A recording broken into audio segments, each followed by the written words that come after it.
Thank you. Any general announcements from the floor or any public comment that came in? We haven't received anything.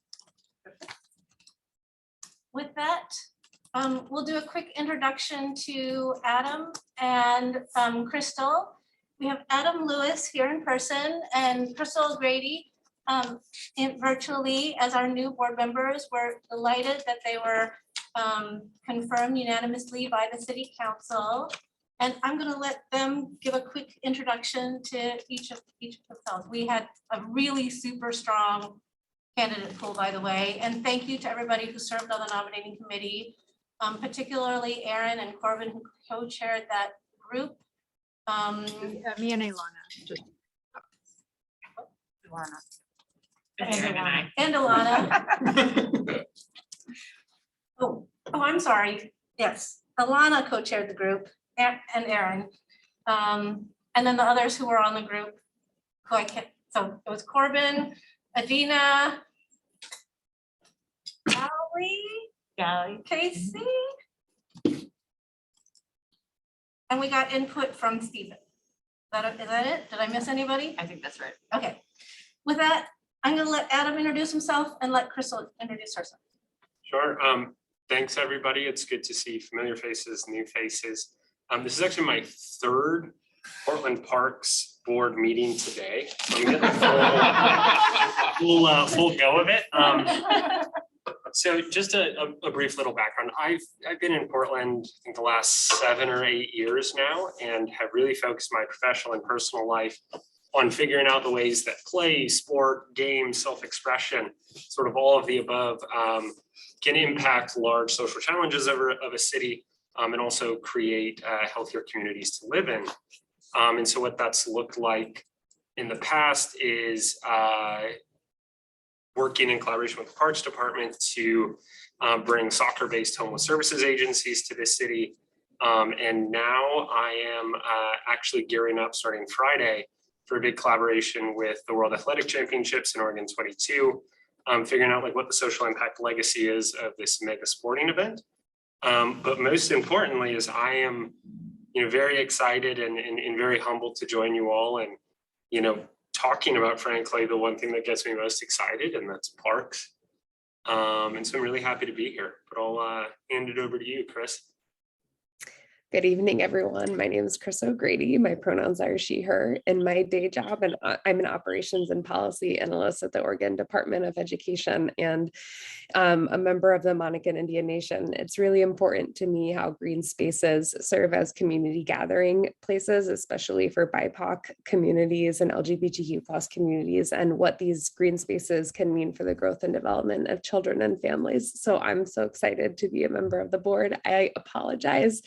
I'm not there in person. I have a pretty bad head cold, so I'll probably limit how much I talk tonight. I'm just trying to be very mindful of being ill in public places, but I'm very excited to be at my first board meeting tonight. Great. Thank you, Adam. Thank you, Crystal. Anything on the agenda before we move into approving the June retreat minutes? Agenda's okay. I hope you had a chance to review the June retreat minutes. We did have sort of a clarification that came through via Aaron, and Sarah and Michelle have addressed that through an amendment. Any other comments or discussion on the June retreat minutes? Does the clarification affect what we read? The meat of it? No, there's kind of a non sequitur. It kind of like it seemed like a weird comment in the middle of the discussion, and but it was basically Todd was describing something and he kind of went into a specific discussion that was kind of related but not immediately adjacent. Okay. But I mean, you're welcome to see the clarification if you I wish. think If not, if there's no further discussion, I will entertain a motion from the floor to approve the minutes with the amendment. So moved. Thank you, Casey. Any second? Second. Thank you, Mike.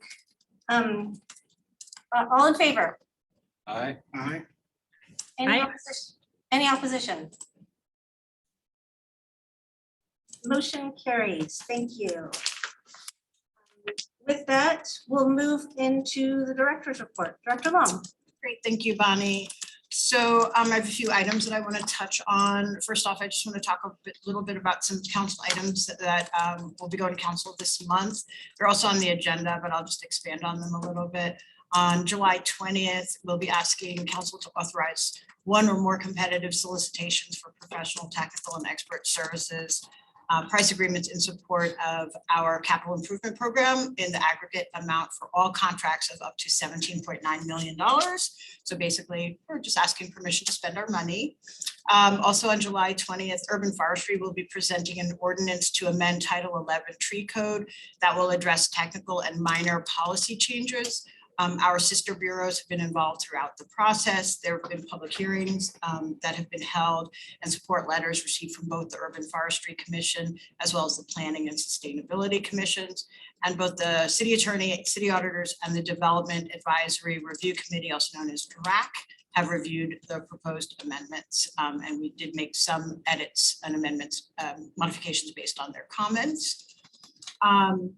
The week after that, on July 27th, we will be requesting City Council authorize a 2-year grant agreement with Portland Parks Foundation to support their small grants program in partnership with the Bureau in an aggregate amount not to exceed $30,000 in both this and next fiscal year. So this is a part of the Community Partnership Grant Program that we're implementing through the levy, but this was separate from the $1.3 million community partnership grants that went through council, I would think about 2 weeks ago. So we're really excited to move forward on that. Wanted to touch on the community relations team. They have all pistons firing as they're performing outreach and engagement around the $1.5 million allocation to increase access to aquatic service in North Portland. You may recall we received that funding during the fall bump of last year. They are also wrapping up their work at the Mill Park Project Advisory Committee, who expressed overwhelming support for the final design. Something like 90-some% thought it was a great design, which is amazing. They held a final community open house for the Berrydale Park project and a first open house around the Errol Heights Park project. Also, the community engagement team kicked off the renaming of A Park, air quotes, and Wilson Pool on June 28th. Shout out to Dr. Corbin, who is serving on the advisory committee. Just wanted the board to know that there will be a public call. I think it's already gone out for names for this month and next month. So there is an opportunity for the public to weigh in on potential names for both of those assets. Deliberations by the committee will happen in the fall, and then a final recommendation will be expected by the end of this year. Because we're in the throes of summer, I want to give you a recreation and environmental education update. Our programming, our summer programming has kicked off. So our summer day camp, our nature day camp, youth conservation crew, teen nature team, fitness in the park, family 5K runs, outdoor pools, summer free for all, and lunch and play are raring to go. I want to thank Ilana. She showed up to our kickoff for the lunch and play, and we had a fun time. I think her children had a great time doing some art. I just wanted to say that I know that we've talked quite a bit about some challenges that we've had related to recruitment, but despite those, all programs started on time this season. Last year, we were delayed by a week. And for recreation, I think we've also spoken about this. We did have to modify our program offerings and hours, and then prioritize open swim and swim instruction in outdoor pools, and then focus on lap swim in the indoor pools. Also, we're retaining our spring community center hours, weekend hours through the summer. I did look at the data. We get very little visitors on a Saturday or Sunday. especially later on in the day. So we don't feel like that's going to be a huge impact, but I just wanted to let folks know. Again, this is all, my philosophy is we'll do a little bit less, but still do it in all of the centers and all of the pools. So that we're being equitable in terms of what we're offering. So just to paint a picture in terms of recreation, we've hired 340 of the desired 415 summer aquatic staff. So it's a 20% decrease from last year, but it's a huge improvement from about a month ago or 2 months ago. So we're really proud of the work that the staff's done to really hustle and get that in. So I want to also mention that despite this 20% decrease, the program is on track to offer swim lessons to 1,500 more registrants than the 5,500 that was originally estimated. So our outputs are still going to be rather strong, which is great. Just a little bit on Healthy Parks, Healthy Portland. The listening and learning team has completed a number of their Wave 2 engagements and supportive data related work around the draft mission, vision, values, racial equity statement, and outcome statements this past month. In addition to the board, members of the community engagement and E&I teams have engaged the Parks Accessibility Advisory Committee and community members at the Portland Pride Festival, Good in the Hood, Sunday Parkways, and will also be attending or attended, because it was this past weekend, the East Portland Arts Festival and a Black swimming event at Broughton Beach. In addition to that, this month, community engagement will also host 2 of the 4 planned listening and learning open house workshops at park sites. They'll be at Dawson Park on July 16th and Mount Scott Park on July 30th. For sustainable future, the conversation is moving forward with the formation of a ballot initiative task force. The task force is including Parks Board representation, Casey with Mike as his alternate and Paul with Bonnie as his alternate, and staff will also be sharing information and providing opportunity for input from the full Parks Board moving forward. The task force will be meeting 3 times between July and September. And then finally, I know we listed a few events. Honestly, it's just a few on the agenda, but in addition to the events that were included on the agenda, I wanted to remind folks to check out the website. We have 42 plus events being offered through Summer Free for All this summer. And I just mentioned we had the East Portland Arts Festival this weekend, which was incredibly well attended and a lot of fun. I was unable to make it there on Saturday, but Sunday, I'm guessing we had 2,000, maybe 2,500 people come out. It was pretty extraordinary. So please come out to any and all of our events this summer.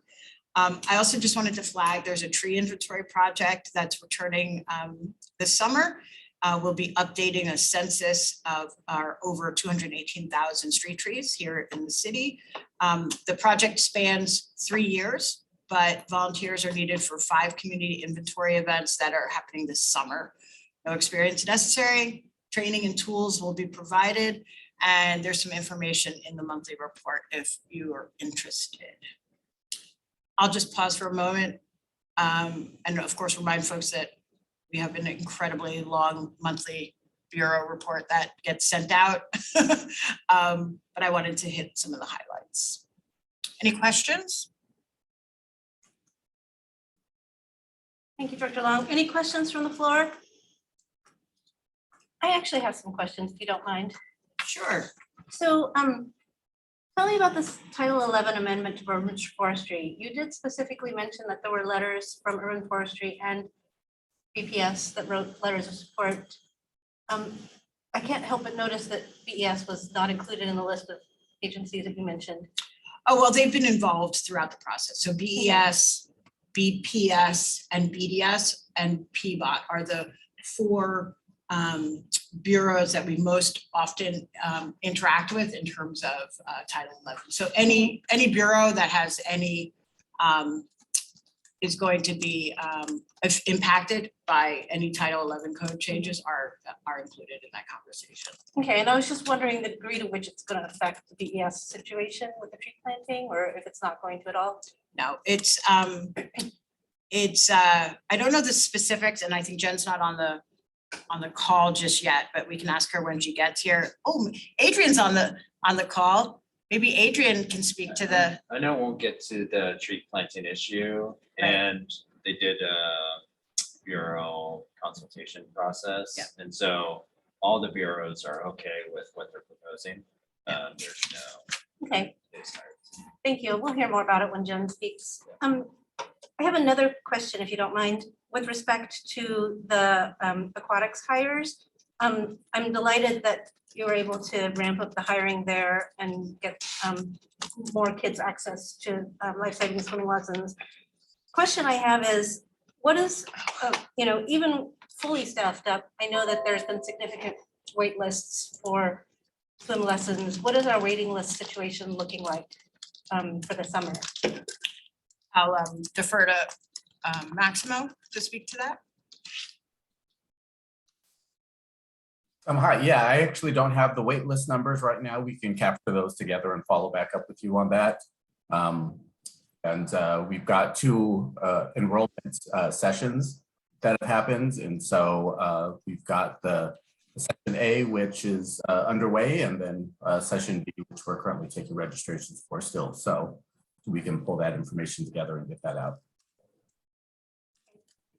Thank you. Yeah, I just would love to see, all kids who want access to those swimming lessons be able to have access to them. So thank you. Thanks. Anything else for Director Long on her report? Casey, did you have time? Oh, I see Adrian has her hand up. Oh, sorry. Adrian.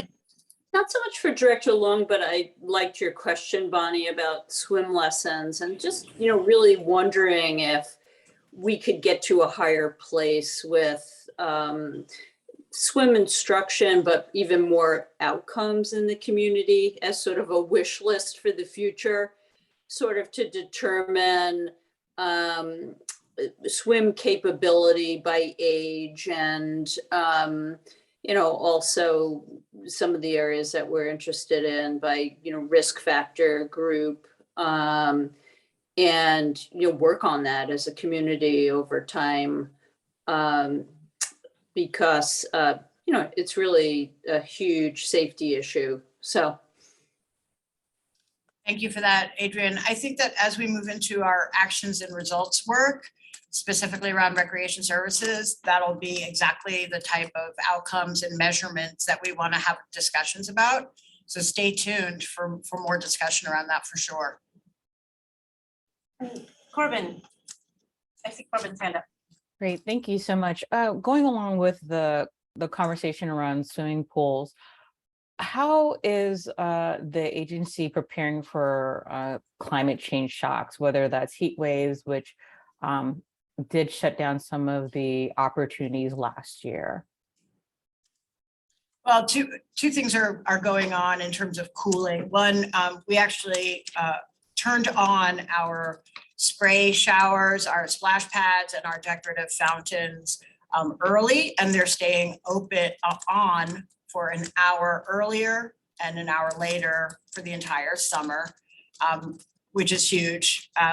Last year, we sort of got, we had to be pretty reactive and make some modifications that frankly were not exactly prompt. So this summer, we've expanded that service in a proactive way. And I'm sorry, the rest of your question was just about climate change in general, or? Well, it's specifically with the pools. When we have Yeah. heat waves, there was some situations that it was too hot for even the lifeguards to operate. And so I was thinking about what are the accommodations or Right. new infrastructure that the pools may need, or how you're thinking through that process? Yeah, I'm gonna turn it to Todd, who's gonna talk about some new OSHA requirements that have been put in place and how the Bureau is implementing those. Yeah, so really due to last year's kind of statewide catastrophe around heat, OSHA took a new look at what rules should be for all employers, public and private, for workers. And so those new rules were issued at the beginning of the summer. And it's focused on heat index rather than just, the air temperature. And so that's closely monitored at a city level now. And so when we get to a certain heat index within for our bureau, but as a city, we send a notice out to everyone that's an employee at parks, both on their cell phones and on their email. Basically give them a warning that the upcoming day is going to be warmer. There's certain precautions they should be taking to stay cool. And then as an employer, we have certain requirements depending on where we are on that heat index, both to provide breaks in a cool area. So that means going into air-conditioned trucks oftentimes for our workers that are working out in the field, or going inside in a place where they can cool off. And then also access to fresh, cool water as well. And those break times increase as it gets hotter. And so that's something that's new in the statewide. And for the outdoor pools, we have certain kind of physical improvements that we have, like misting stations for our lifeguards on the pool deck, and other improvements that we made at the outdoor pools to keep it cooler. But there will be a threshold where the number of breaks and the duration of those breaks will require us to close activities. And so I think we have the right systems in place and we're compliant with OSHA. And I know for a lot of employers, it's going to be a big deal if we have hot weather. Thank you. Thank you. Thank you for your question, Corbin. Any other questions from the floor, either in direct response to Director Long's report or other points of the discussion? If not, we'll move into the working group reports. We'll start with the Board Affairs Working Group. Casey. Thank you, Bonnie. Just very quickly, the Board Affairs Working Group reviewed its charge, and there were very little changes from what it already has, so that'll be forwarded on to Bonnie for approval. And looking at priorities, what we're going to do for next year is one of the first ones that came up was to recommend 1 or 2 working groups to cover, among other things, climate resiliency, environmental justice, ecosystem services, recreation, environmental programming, and habitat.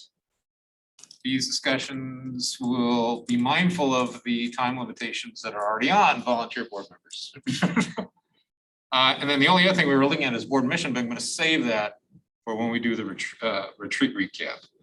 Any other additions by any of the members of the BOG?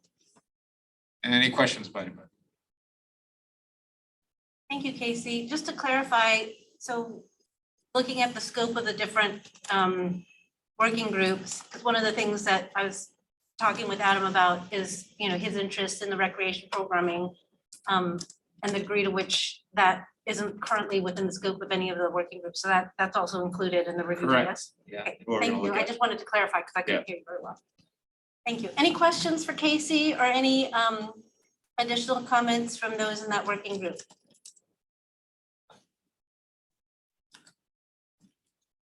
If not, Patty is no longer a member of the board, but David is not feeling well. He did send his land use and infrastructure working group report, which we can refer to. Michelle sent it out on Wednesday. And Lauren offered to provide a recap of that. Is Lauren on the? So the first thing we talked about, we've got a great presentation on the I-5 bridge replacement project, the Columbia River Bridge crossing. We had Patrick Sweeney from PBOT there and Chippa Maleham, who's the deputy design manager, and Casey Viles. And so they gave us an overview saying they're restarting the project with support from both governors. So it's a two-state effort. The current bridge is 105 years old, and everyone probably is aware it's not seismically sound at the moment.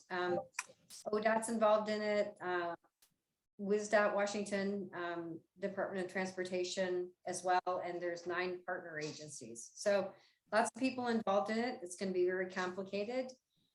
We expect a 5 to 7 year construction duration.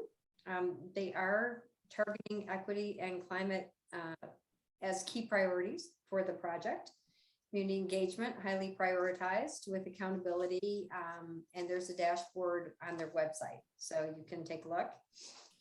They did give us a little bit of an overview of a partial interchange at Hayden Island. They talked about there would be 3 lanes north and south with variable rate tolling to be used for funding to help pay for the bridge. It is going to council on July 13th, so you can see their presentation if you'd like. And then it will go to an executive steering committee on the 21st. They're in the phase of environmental studies now, so that will end in 2023. They should be finished with that. And then they'll start their pre-construction work 2024 and construction starting in 2025. That's the plan currently. It's at interstatebridge.org if you want more information. There were a couple questions that came up. They are reconfiguring the northwest entry into Delta Park. So we made them fully aware that urban forestry is there is an emergency response group. And so they need 24/7, 365 access. That will be a priority for them. What else? Bonnie, you asked about congestion pricing in the toll question. They're still studying that, so they don't know the answers to those questions yet. We also mentioned that the overpasses do create a lot of camping sites, which is a problem for us, and so they have that in the back of their heads too. We told them we need the pedestrian and bike access across the bridge to be very safe and user friendly, which now it is currently not. So anything else on that, Bonnie, that you want to add? I don't have anything to add. Was there any questions from the floor or anything that others who are on that call wanted to add? So we also had an overview of the earthquake ready Burnside Bridge project with possible enhanced access to and from the bridge to the East Bank Esplanade. That was an update given by Brett. We know currently their plans are to have an elevator, not a ramp. We know that the Human Access Project had a ramp designed by Greenworks, and they're currently getting pricing on that. So more to come on that. Randy gave a nice overview of the Thompson Elk Foundation. They hired ARG and MIG to team up with other consultants, and they had their first kickoff a week ago, Friday, and we were participating in that. They looked at the pieces of our fountain left and talked a little bit about that. The designs for different options will be forthcoming. And the public process will be primarily through the design review process. And then the last thing we talked about was they would like Tanya to come to talk about stewardship of existing assets and talk about her in her capacity as land stewardship division manager. So we'll be doing that in a future meeting. That's what I have. Thank you, Lauren. Any additions from anyone else who was in that meeting or any questions from the floor?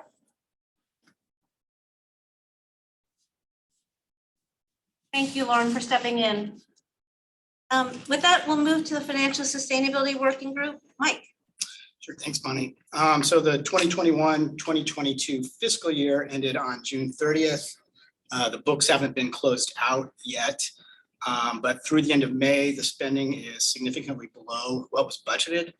And as last we've heard, underspending for the year is expected to be almost $20 million, largely a result of the hiring challenges have led to lower personnel expenses than what we're budgeted for the year.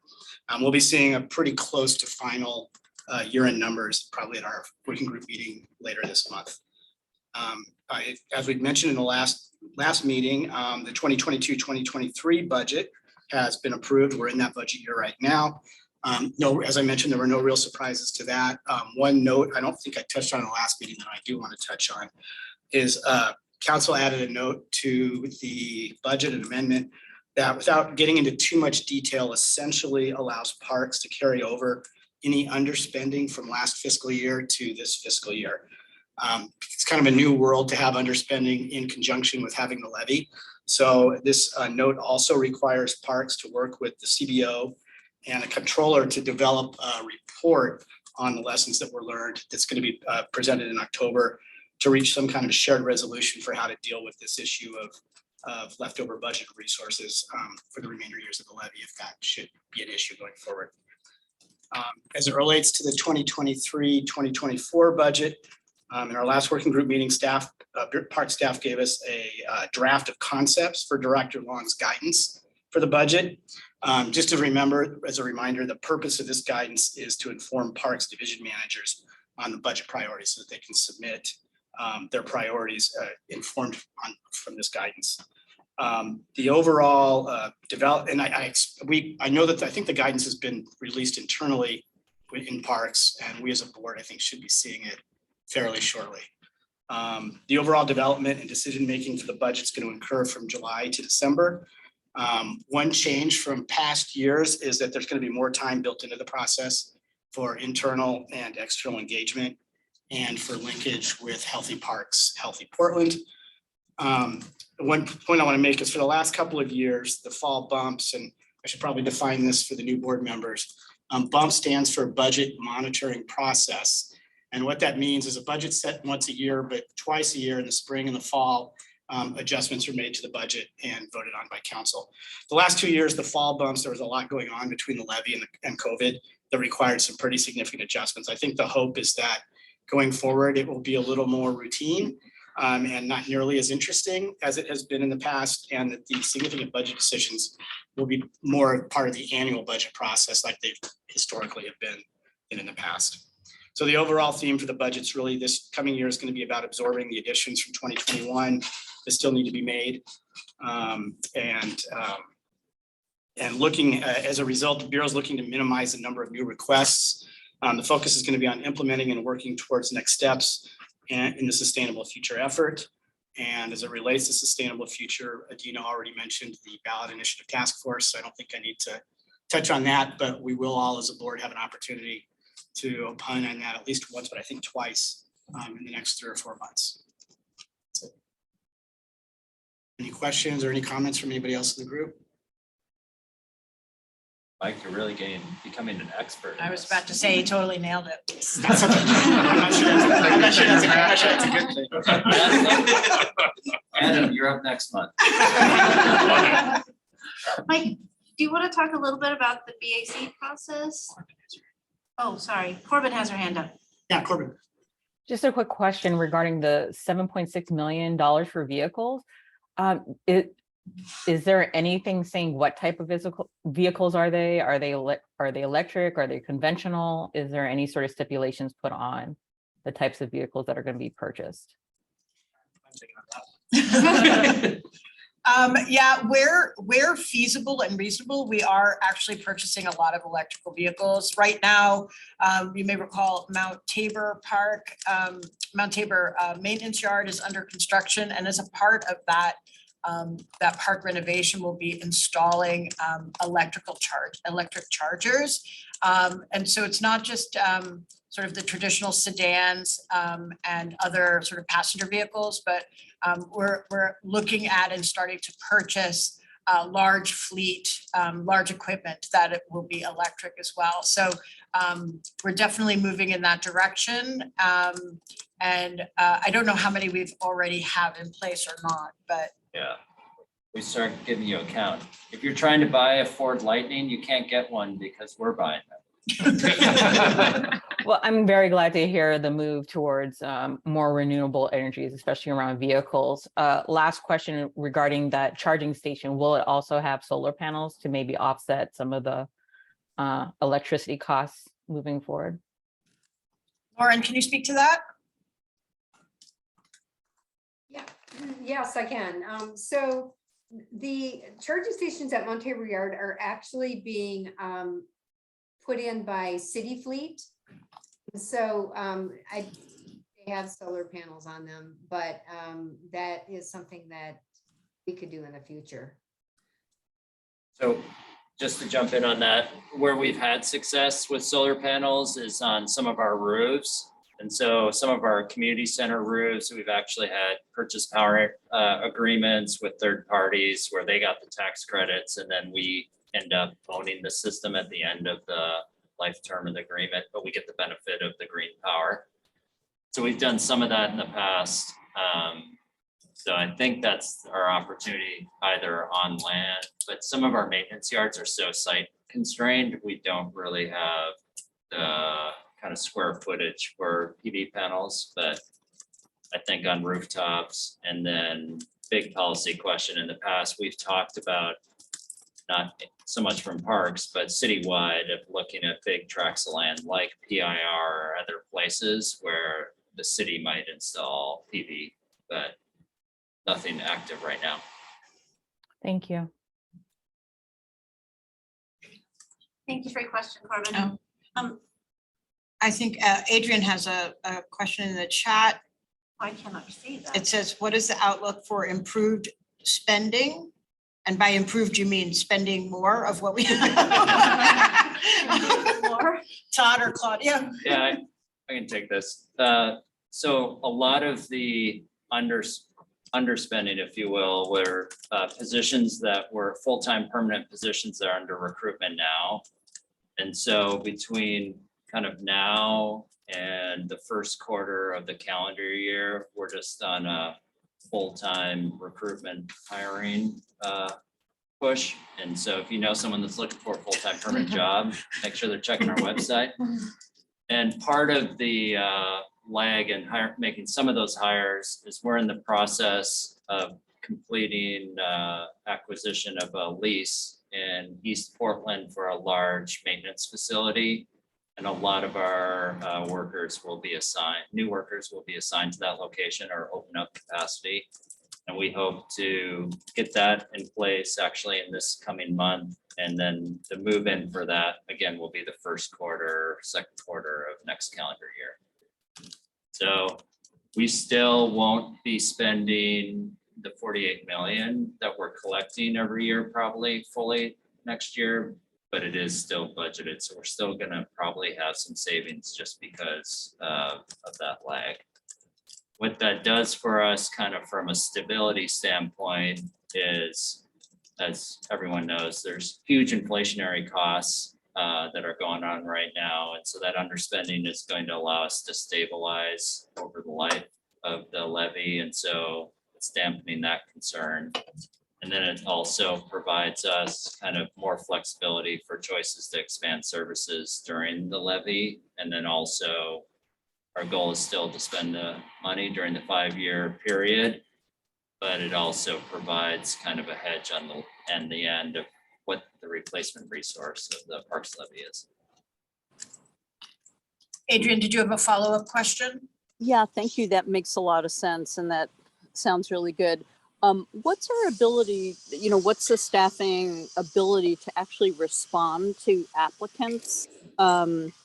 I know a couple of community members who did apply for jobs. This was probably 6 months ago though.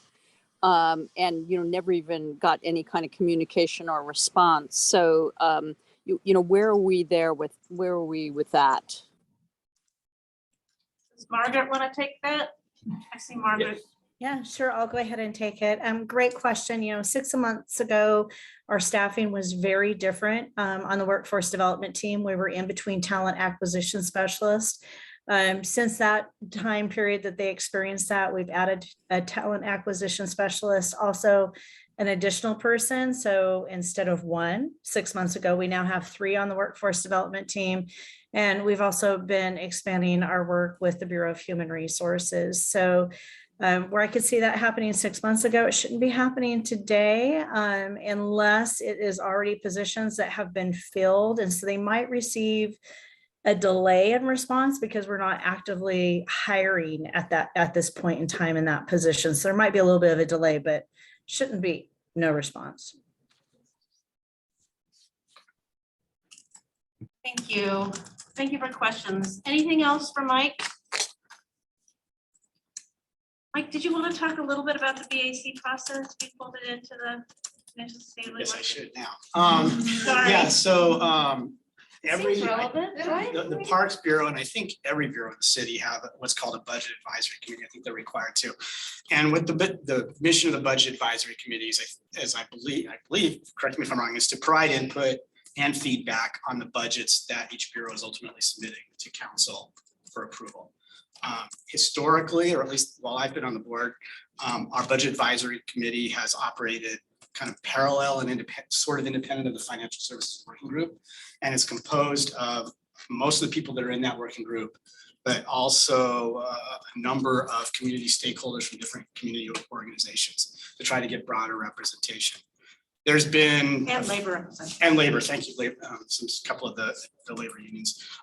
So there's been a fair amount of duplication of effort in some of the things between our working group and the budget advisory committee. So what we're working to do is kind of combine the effort, not combine the groups. So the budget advisory committee ideally is still considered a different entity, the financial services working group, but some of those committees meetings will be happening in lieu of our financial services working group meetings, since that's a lot of the content we cover in our regular meetings anyways. So we're just trying to streamline the process a little bit. There's I think this has to be, ultimately the way it's going to look has to be approved by Director Long. And I don't know, I guess it has to be approved by Commissioner Rubio too, right? Yeah, we've had conversations with Commissioner Rubio, so I believe that we've brought it back to her. And we're full steam ahead. So we're full steam ahead. That's where we're at. Did I get that okay? Did anybody else in the group have any comments? Thank you. Yep. Any questions for Mike? Thank you, Mike. With that, we'll go to the community engagement working group. Erin. Hi, thank you. So we have been working on reviewing our charge. It hasn't been updated in several years, so we took a look at that. Excuse me, and we're still working on it. So I think probably by next board meeting, we'll have something for Bonnie to look at. The other things that we're working on, one is just increasing board visibility. We're continuing discussions about some actionable items that we as a group and we as a board can take to this year to increase visibility, make sure that people are aware about that public comment period and about the ability to attend board meetings. And so that's kind of where our focus has been right now.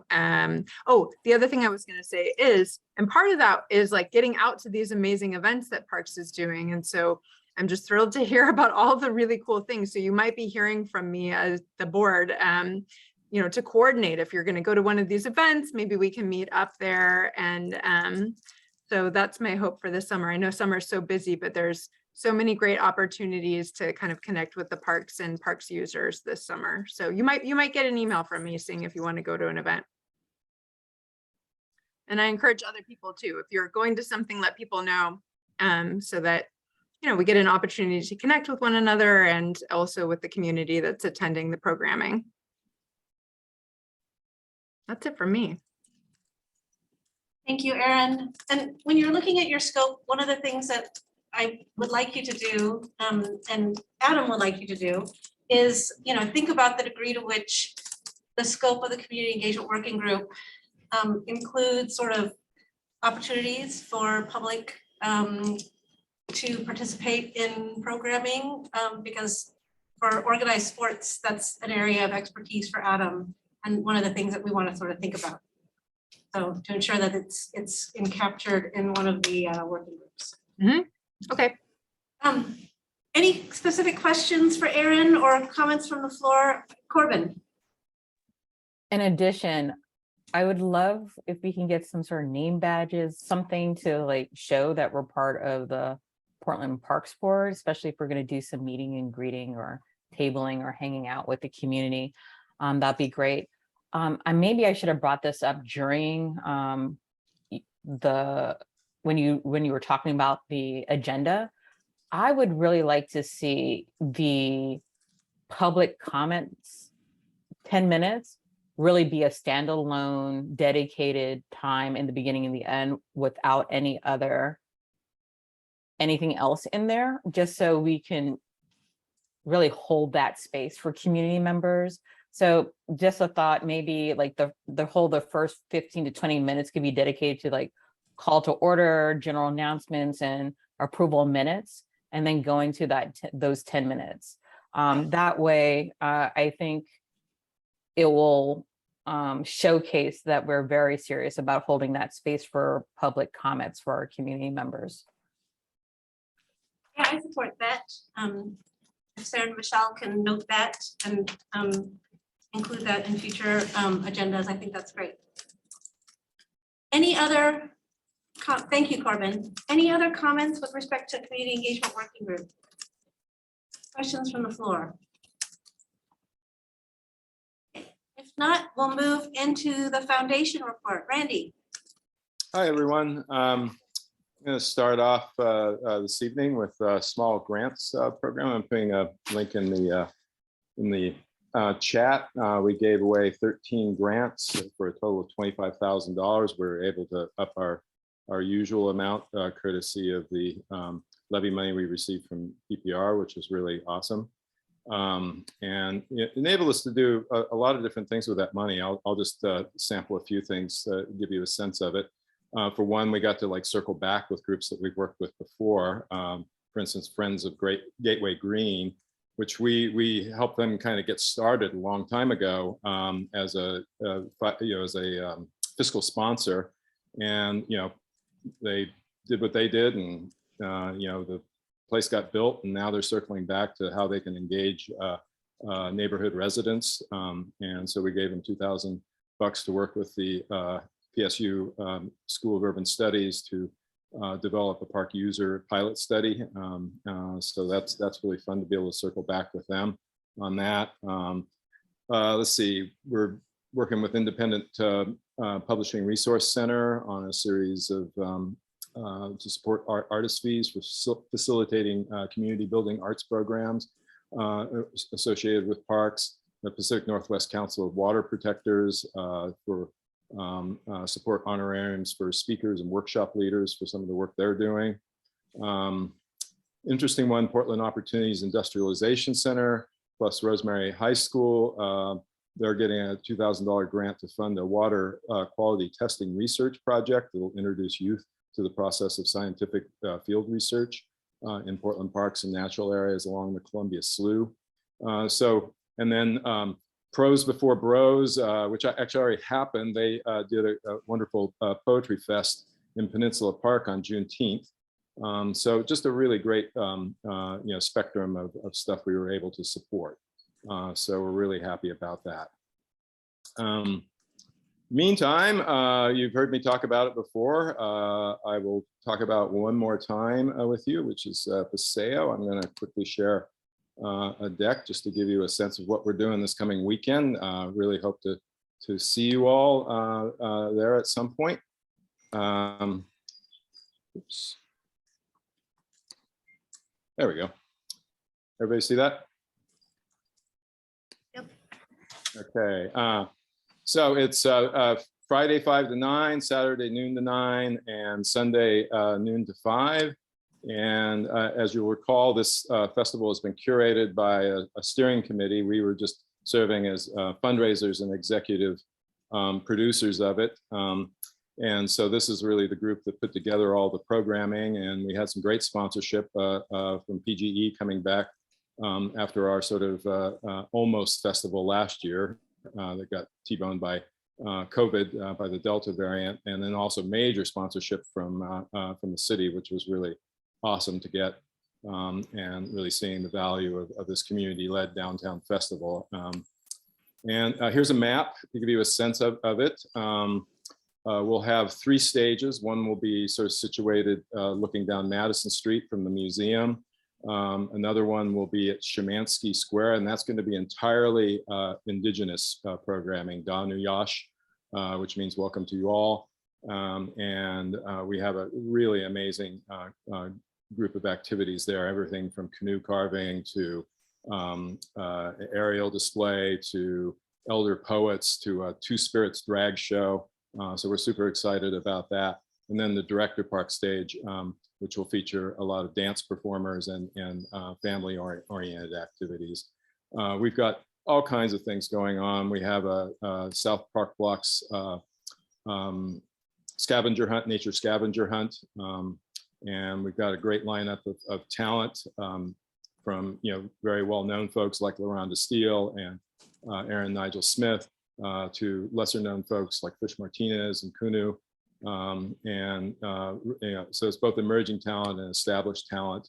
We'll have 3 murals underway by Ideal PDX, the scavenger hunt I mentioned, and then hanging from the light posts through the South Park Blocks will be a poem by Oregon's poet laureate, Anis Makdani. So really super happy about that. And then it's nice convergence. The Portland Art Museum will have an exhibition called Perspectives. That's 5 BIPOC photographers who documented the 2020 protests. And that will open Friday night as well. And it'll be a museum free day on Saturday. So really nice convergence of activities. And then besides all of the music and dance and all the stuff, vendors and whatnot of the festival, we're supporting a lot of mutual aid groups and parks-oriented grassroots parks groups and outdoors groups. So everybody from like Don't Shoot Portland to Grow Portland to Hunters of Color, PAIR. It's really across the spectrum. Some really great organizations that will be doing activities and just tabling and offering information about themselves. So super diverse group of activities and people. I've been in Portland for over 30 years, and I can safely say this is the largest, really BIPOC-driven downtown festival in the city's history. So really ground up, what does a festival look like for communities of color? They invented it and we're producing it and we're really proud. So hope you can turn out for it and sample it, and look forward to seeing you then. And then just to echo Lauren, we are hard at work on the Thompson Elk restoration. We're in the sort of technical phase of that, of understanding how do you restore, well, first, like what pieces are missing, how does the fountain need to be modified in order to have a recirculating fountain in it? What's going to have to be done to the street in order to do that? What's the vaulting for that? All of the technical stuff, that we're sort of in the weeds on. We're working with PBOT to look at what street improvements might look like to give safer access to the fountain. So we're just in the, kind of the due diligence period. We'll be looking at some preliminary designs July 25th. And then we're still looking for exactly what the path through permitting will be, but most likely the most public portion of it will be a design advice request with the Portland Landmarks Commission and possibly the Portland Design Review, but we're still kind of working on that. This is a little bit of a unicorn for the public permitting process. So we're still figuring that out. I have a meeting tomorrow that will probably get some answers to a lot of those questions. But we're busy. And I'm happy to answer any questions. Thank you, Randy. Paseo sounds super fun. I'm looking forward to it. Any questions for Randy?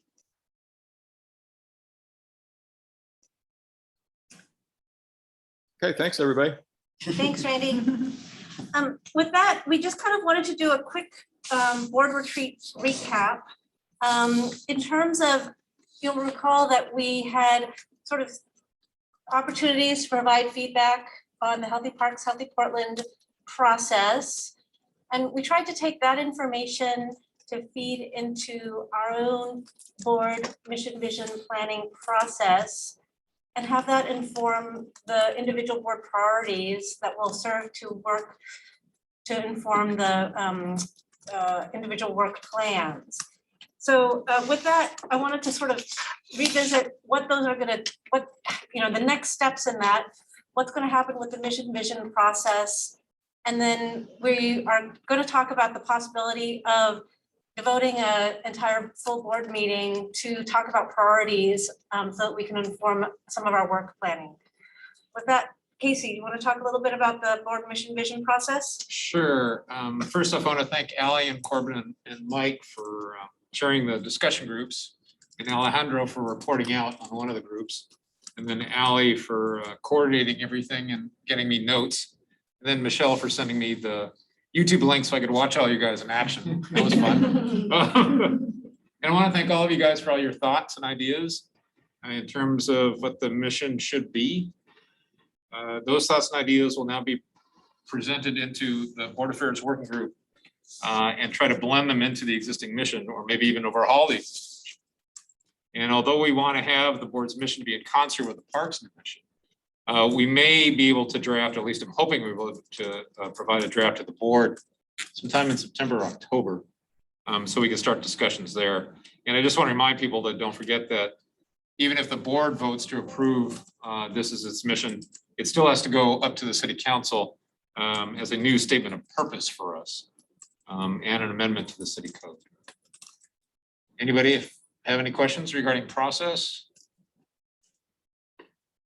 Thank you again all for participating. Really appreciate it. With that, move into, I think Aaron is actually the one who had started the priorities discussion, and we talked about, like I said, having a full board discussion about that. Aaron, you want to talk a little bit more about that? Yeah, sure. Thank you, Bonnie.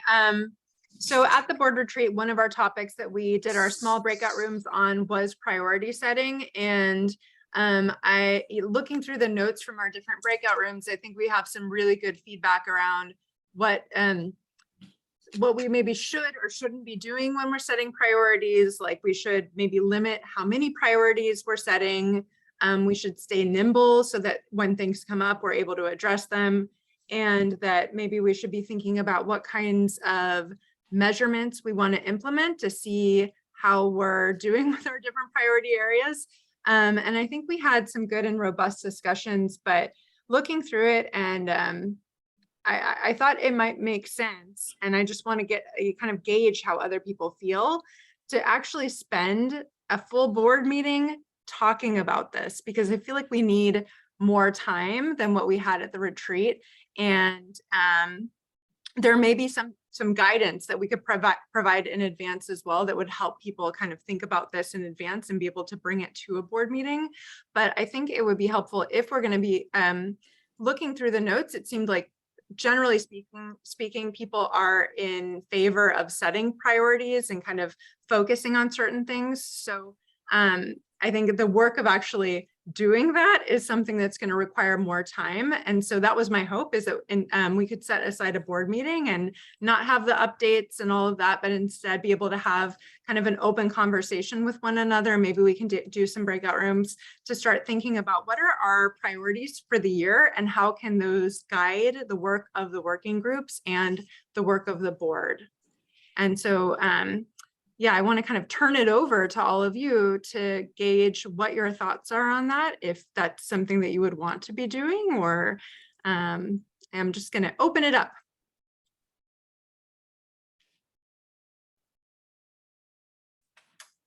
And I'll just add, Mike. Oh, So- good. Mike, Casey, Coming down the Alana. row. So I think it's a great idea. My only question is, what's the opportunity cost? What would we not be doing because we're doing this instead? I mean, would we be doing our standard working group stuff offline? So that's it. Yeah, I mean, I think we get, like, from my opinion, I think we get the working group reports and we get the director's report already written. So we have all those written materials, and I do think it adds a lot to talk about them at the board meeting. But from my perspective, I think setting aside one board meeting and just having those written materials and not talking about it at the board level, for me, it'd be acceptable, but I'd love to hear from other people if you think that that would cause an issue. Specific thoughts on that topic from others? If not, I will move to Casey's comment or question. I guess it's a question, it's a kind of a chicken and egg question. So we're advisory to Parks and Park Commissioner and Council.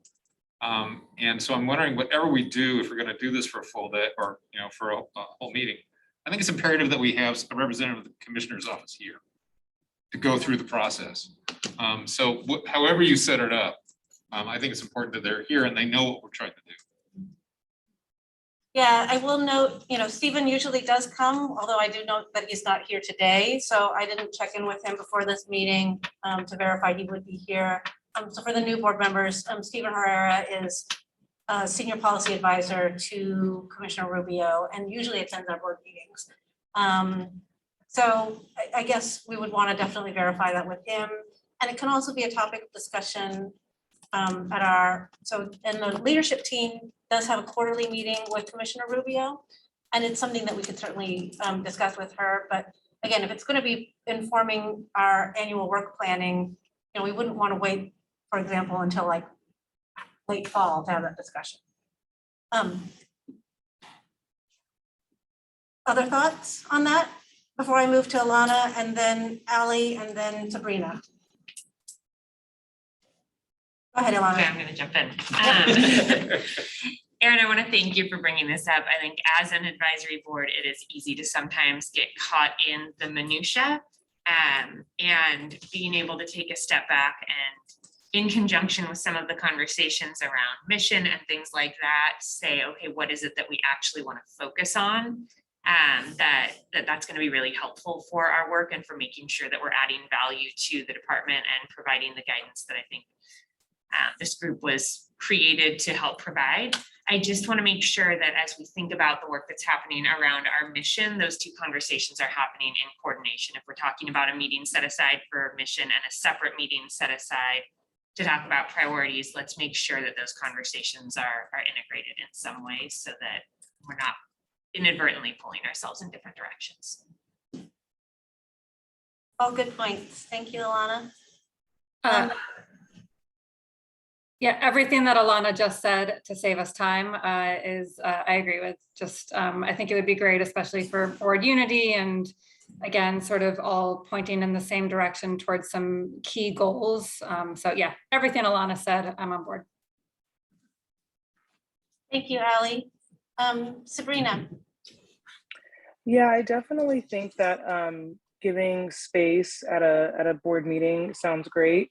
I think that it will take some time, especially since this is not something that we've really done. I think we've tried to kind of find some focus, and we've definitely had like bigger issues come up as individuals or even like in different working groups I'm sure that we've seen. And I think it'd be great to kind of hear what folks' priorities may be, because that really operationalizes kind of these big mission, values and all of those things that are not operationalized necessarily at the board level right now. And making sure that we're also, I think it could take a full board meeting because we also want to make sure we're in sync with staff and, not overstepping, but working in coordination and recognizing what's our unique role as a board and the makeup that exists on this board. So I support, Erin's initial kind of suggestion. Thank you, Sabrina. Any other questions or comments on that discussion? I think it's really helpful. And I think with that, we will probably move toward, doing something like that in the near future, like I said, so that it can inform the actual work planning for the year. But yes, we'd like to definitely make enough time and space for to ensure that we have the commissioner's priorities incorporated and ensure that Stephen is fully on board with that. Any other questions, comments on the board retreat generally? Corbin. Thank you. I guess my question would be, are we looking at other advisory commissions, advisory boards, in other cities to see what they're doing as well, to see where we align with our work, or is this something that we're doing completely internally and not looking outside for other models or possibilities to inform us where we could go around our decision-making process, mission statement, vision? Yeah, at this point, Corbin, we had not included like a broader sort of meta-analysis type thing for this, but As you know, one of the reasons that, we wanted your involvement particularly is from your experience on the Oakland, a similar body to what we have here in Oakland. We were interested in that experience, and we can certainly add a lit survey of that as something that we use to sort of define the scope of what we're doing. I think that that's not beyond the realm of what we're considering. It would be something that we certainly could consider. Thank you, because I think activating our voting power in a board meeting is going to be something that I think is super important to the process. I feel like we get a lot of information, but we don't necessarily get what's action, or we don't necessarily get a say that in our meetings. And so I would love to see some reflection on that and how we see ourselves functioning as a board and using our power of voting, our power of influence, and making sure that we're fully advising the people as well as representing our community on this board. Thank you. Erin. Yeah, oh, yeah, I'm not on mute. Okay. I have done informal research, like I've spent just small amounts of time looking up, watching some other kind of advisory board meetings that are part of Portland, and then looking up other parks advisory boards. The problem is I don't have a lot of time to do it. And then I just kind of get on a little bit of a, goose chase and start looking up these things. And then I'm like, what am I doing? I don't have time to do this.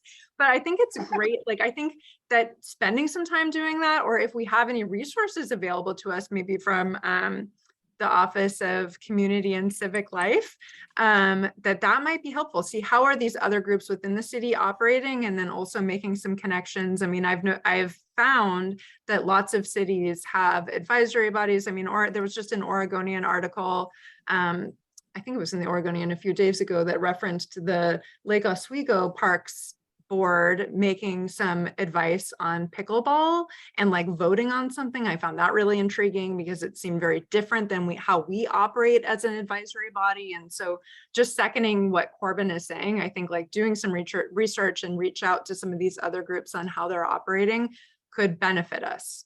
And if anyone has also a weird interest in that, let me know, because maybe it's Corbin or others of you, so that time isn't such a constraint. So if anyone wants to help look into that or research that, or Office of Civic Life maybe could help, I think it would be fun.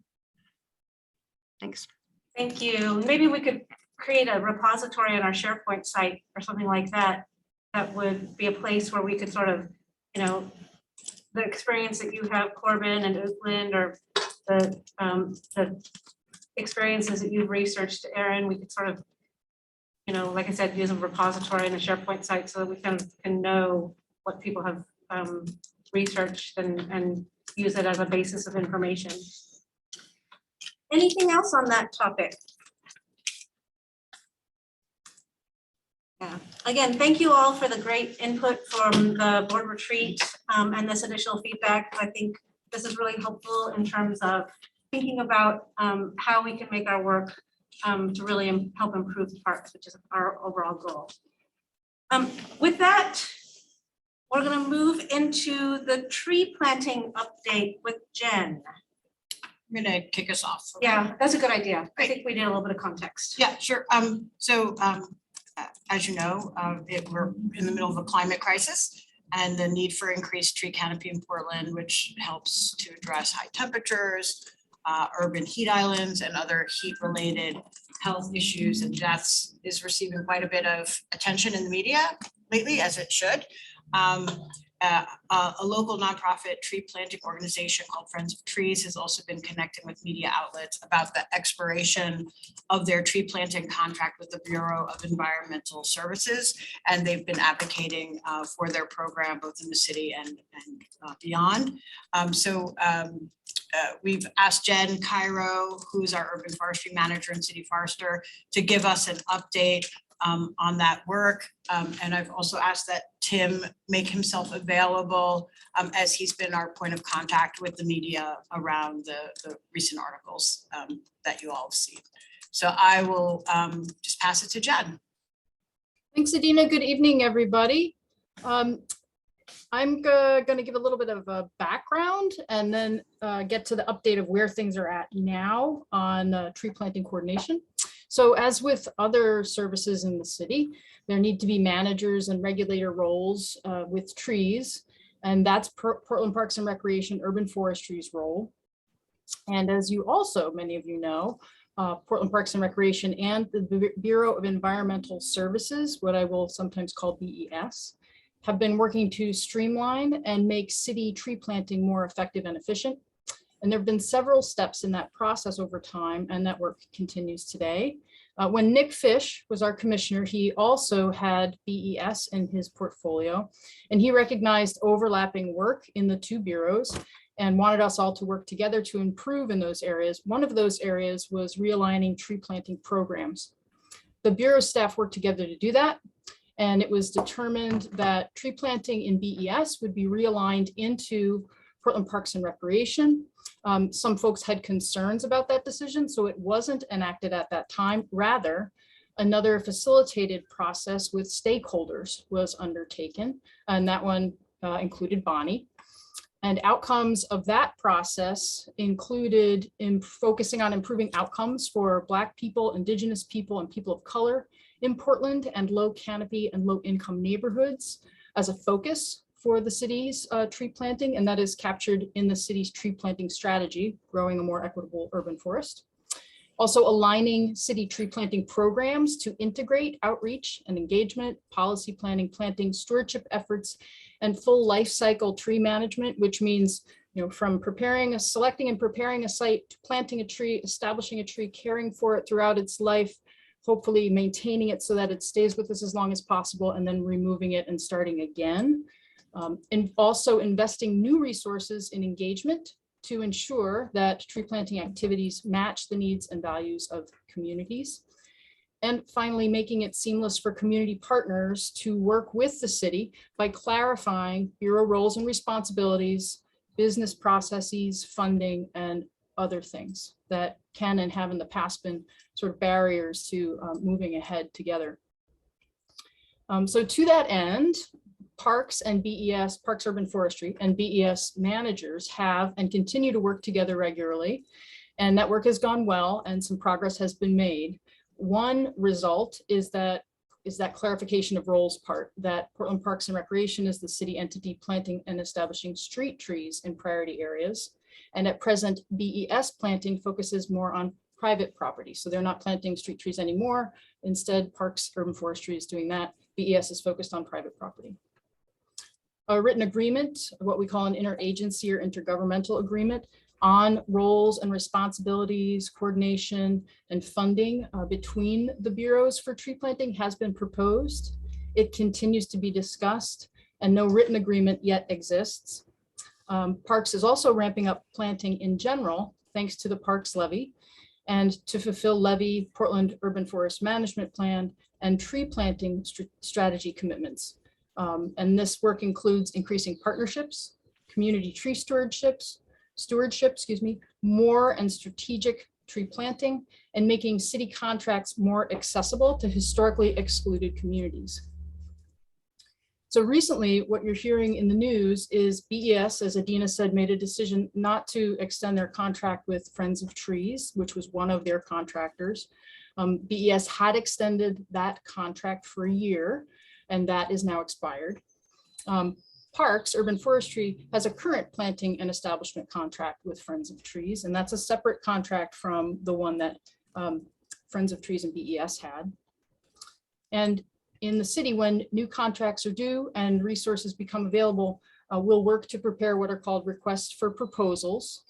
And we're aiming to make those opportunities, those requests for proposals for folks to come and submit applications to become tree planting contractors. We're aiming to make those opportunities accessible to all interested parties, including those that historically have experienced barriers to lucrative city contracts.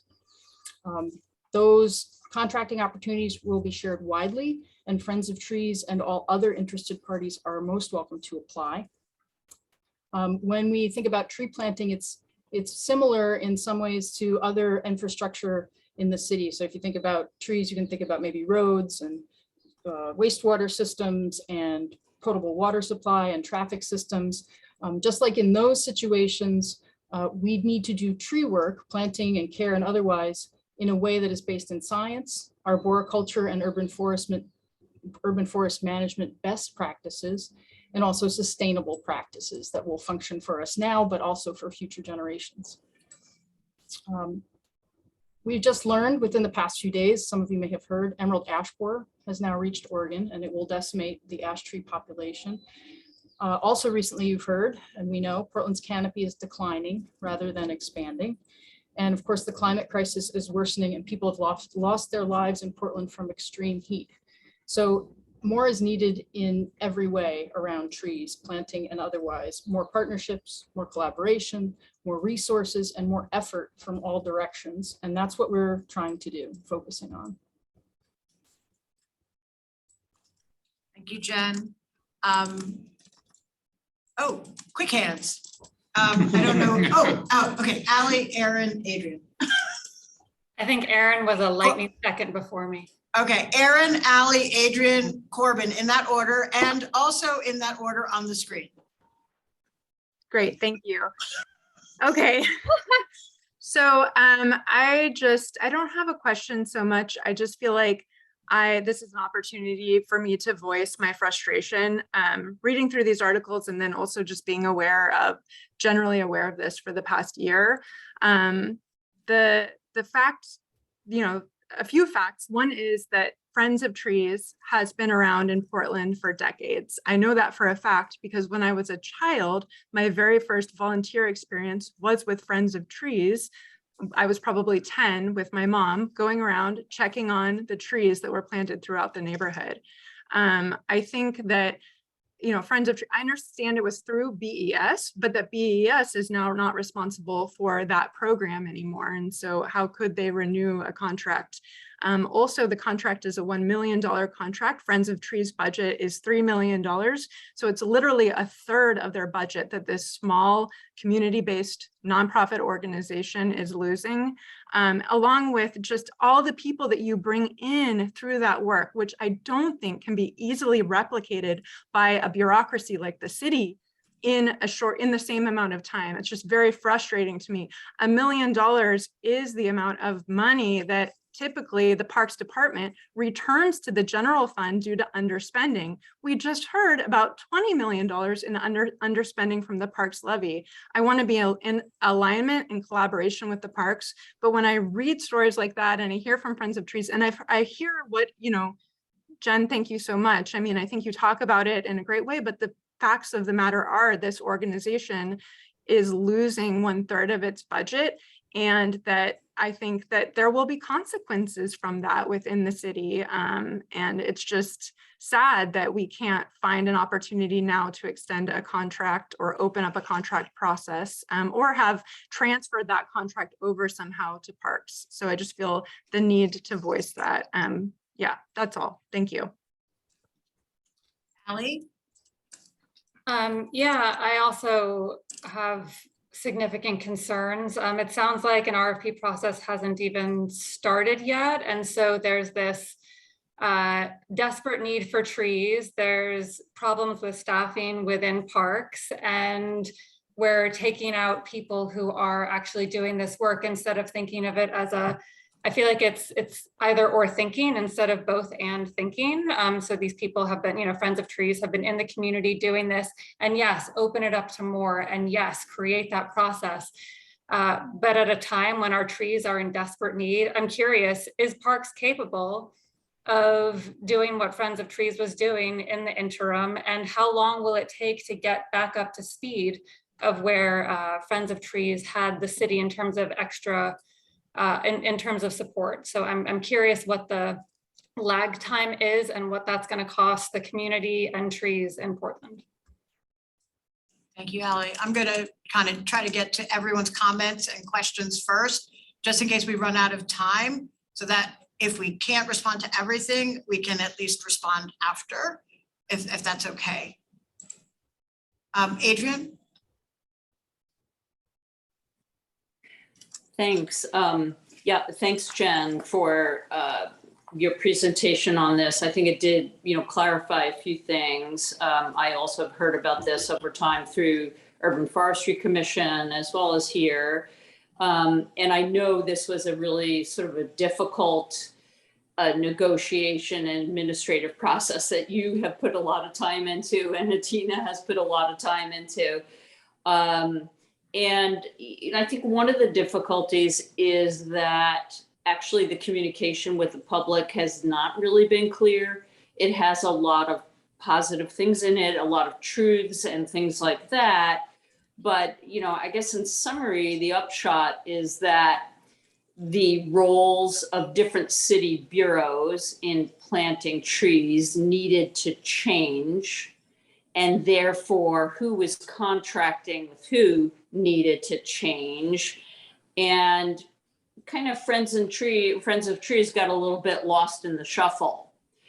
And, it sounds like it's likely we will get to a better place because it makes a lot more sense to have the overall administration of the street trees and maintenance be under Portland Parks and Rec and Urban Forestry.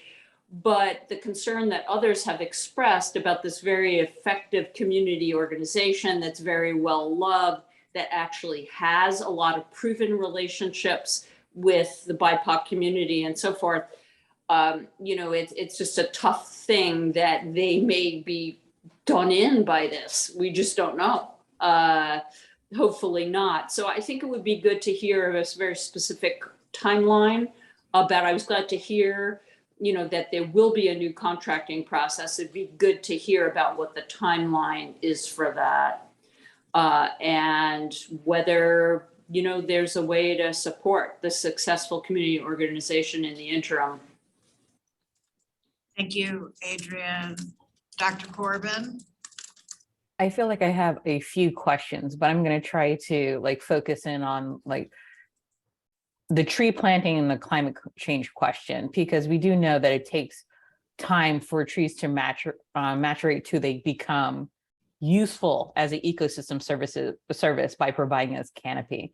And so my question comes from, what are we doing in the meantime? How are we thinking through shading opportunities? How are we thinking about reconfiguring how we are planting trees? I'm a big fan of Sakura Miyawaki's method, which there's trees along with other plant species that are all planted together almost like a burn, because we know that trees do communicate with each other through root systems and fungi systems. And I'm seeing a lot of trees in the city planted by themselves and not necessarily being able to take advantage of resource sharing within those vegetation species.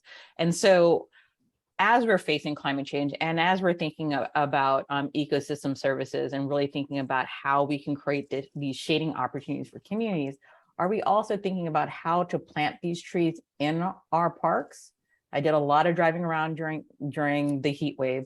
I'm sure a lot of people were migrating from green spaces to blue spaces to keep cool, because what I was finding was there was a lot of exposed green spaces in our parks, which shading tree opportunities along with probably benches. So a lot of people sitting under trees. And if you are not able to stand up and sit down in those spaces, that means that you're also not benefiting from those shade opportunities that the trees do provide within our parks. So in a lot of ways, the question becomes how do we also make sure that our parks are being used during these hot days by actually creating those cooling opportunities during this changeover as we acclimate or adapt to a new normal around climate change? I know that's a lot, so I apologize. No, thank you, Corbin.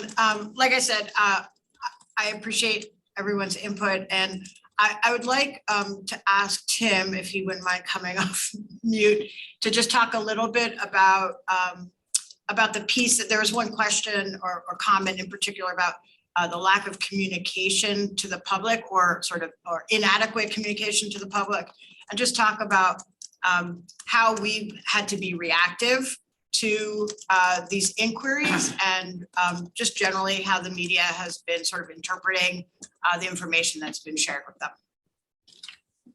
Yeah, thank you, Director Long. And also I am having bandwidth issues. And so if I start to cut out, let me know and I will drop the video.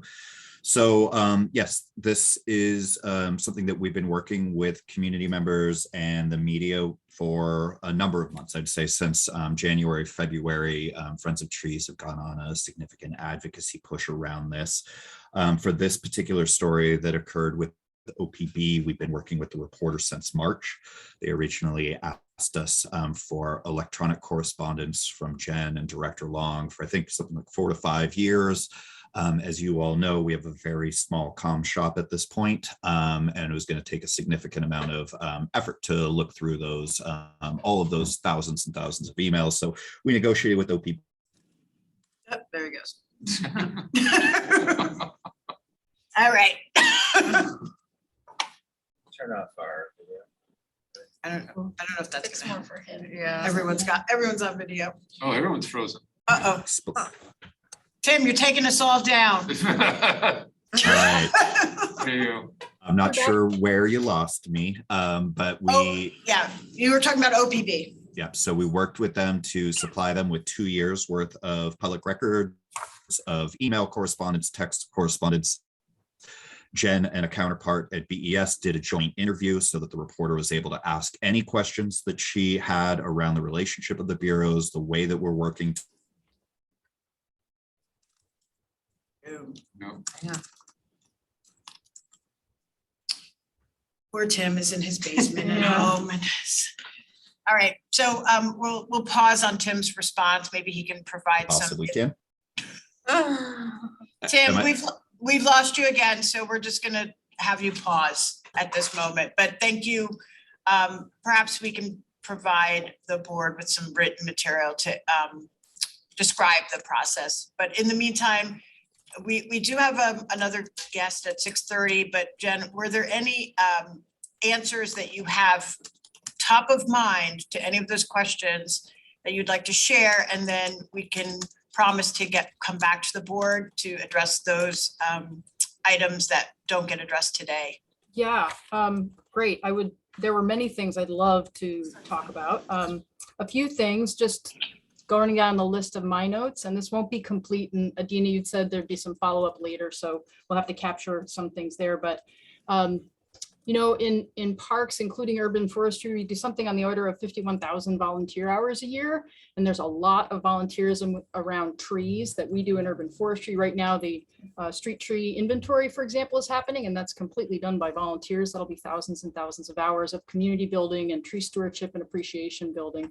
And we also do planting with volunteers. So we all appreciate community stewardship, and that is integral to the work urban forestry leads on. And there are some clarifications too. So there is currently, the Parks currently has planting and establishment contracts. So somebody was asking when the RFPs are going to start. Those contracts are still good for a couple years. We just extended them. Friends of Trees opted not to extend, but the other two providers did extend. And so we're working on RFPs, but nothing has stopped. It keeps going. And in fact, we keep increasing our volumes. And in the coming winter, the planting season, the city planting programs expect to plant around 4,000 trees in the priority areas of the city, which is an increase from the past. And with Friends of Trees contract work through BES, in their final years, I can't remember the exact numbers that they were planting, but it wasn't as high as 4,000. So there's not really that gap that I think people are perceiving. And we're still trying to ramp up even more thanks to levy funds and other potential sources we hope to explore. And are we planting in parks? Oh, you betcha. We plant in many places. The focus of the media coverage has exclusively been on street trees and BES's contract. So I haven't talked at all about all of the other planting that urban forestry and parks does. But there are many, many different types, and we continue to expand those types. And by types, I mean with whatever partners on what property types. And the one that we never talk about is there's also required planting, which is urban forestry's responsibility to implement in the city. And another parks levy deliverable we're working on. We haven't had capacity to make sure required trees get planted. We're doing it in some situations, but we'll be doing a lot more of it in the future with parks levy money. those are the things that stuck out to me right away. Thank you, Jen. Kenya has his hand up. Yeah, Jen, I have a really naive question. If I plant some street trees or trees in my yard, on average, how long would it be before I reap the benefits of those trees being planted outside of, cleaning the air, great oxygen, things like that? But from the climate point of view, like how long would it be before I reap the benefits of that? And then like, what's the significance of that? Like, is there a way, or can you give me a resource where I can look up and say like, oh, if I plant 4 trees in, 100 years, they're going to reduce, the temperature in my home by X number of degrees. Is there something that really measures that? Yeah, 2 questions there, right? So the first question, Kenya, it depends. It depends on the species of tree. Some get bigger, and we favor planting the ones that get bigger because they give us more of all those things. And it's pretty hard to catch some shade and coolness when you're under a snow belt or something like that. It's a small tree. And some are faster and slower going. If it's something like an oak tree, that's going to be big, beautiful, and live a really long time and give lots and lots of services, including for wildlife and other things that other genera, genuses, types of tree species typically don't. That could take a long time. I have a young Oregon oak in my yard. I planted it 8 years ago, and it's still only an 1.5 inches in caliper and a little taller than I am. If that had been a ponderosa pine or a giant sequoia, that tree would probably be at least 15 feet tall by now. And once they're 15 feet is the definition of a tree. The smallest it can be is 15 feet. Otherwise, it's a shrub. There's some other parts to it too. We think of large trees as things 20 feet and larger in size. And for a sequoia to get that big, for example, that's probably closer to 15 years to get there. And then your other question, remind me what the second question was. Oh, how do you find out the value, like the service value? Yes. Thank you, United States Forest Service and Davey Resource Group, who, gosh, going on 40 years ago, came up with the first way to translate these nature services into human dollars, the things that most of us think most easily in. It's called iTree. It's a suite of software tools. A lot of the suite components are available for free online, but you don't have to do that. We also use iTree routinely in our annual canopy reports, in our inventory reports, all of which are online. So the street tree inventory that's happening now, we'll be calculating the value of those trees in terms of the services they provide. To my knowledge, that's the only tool out there to figure that out.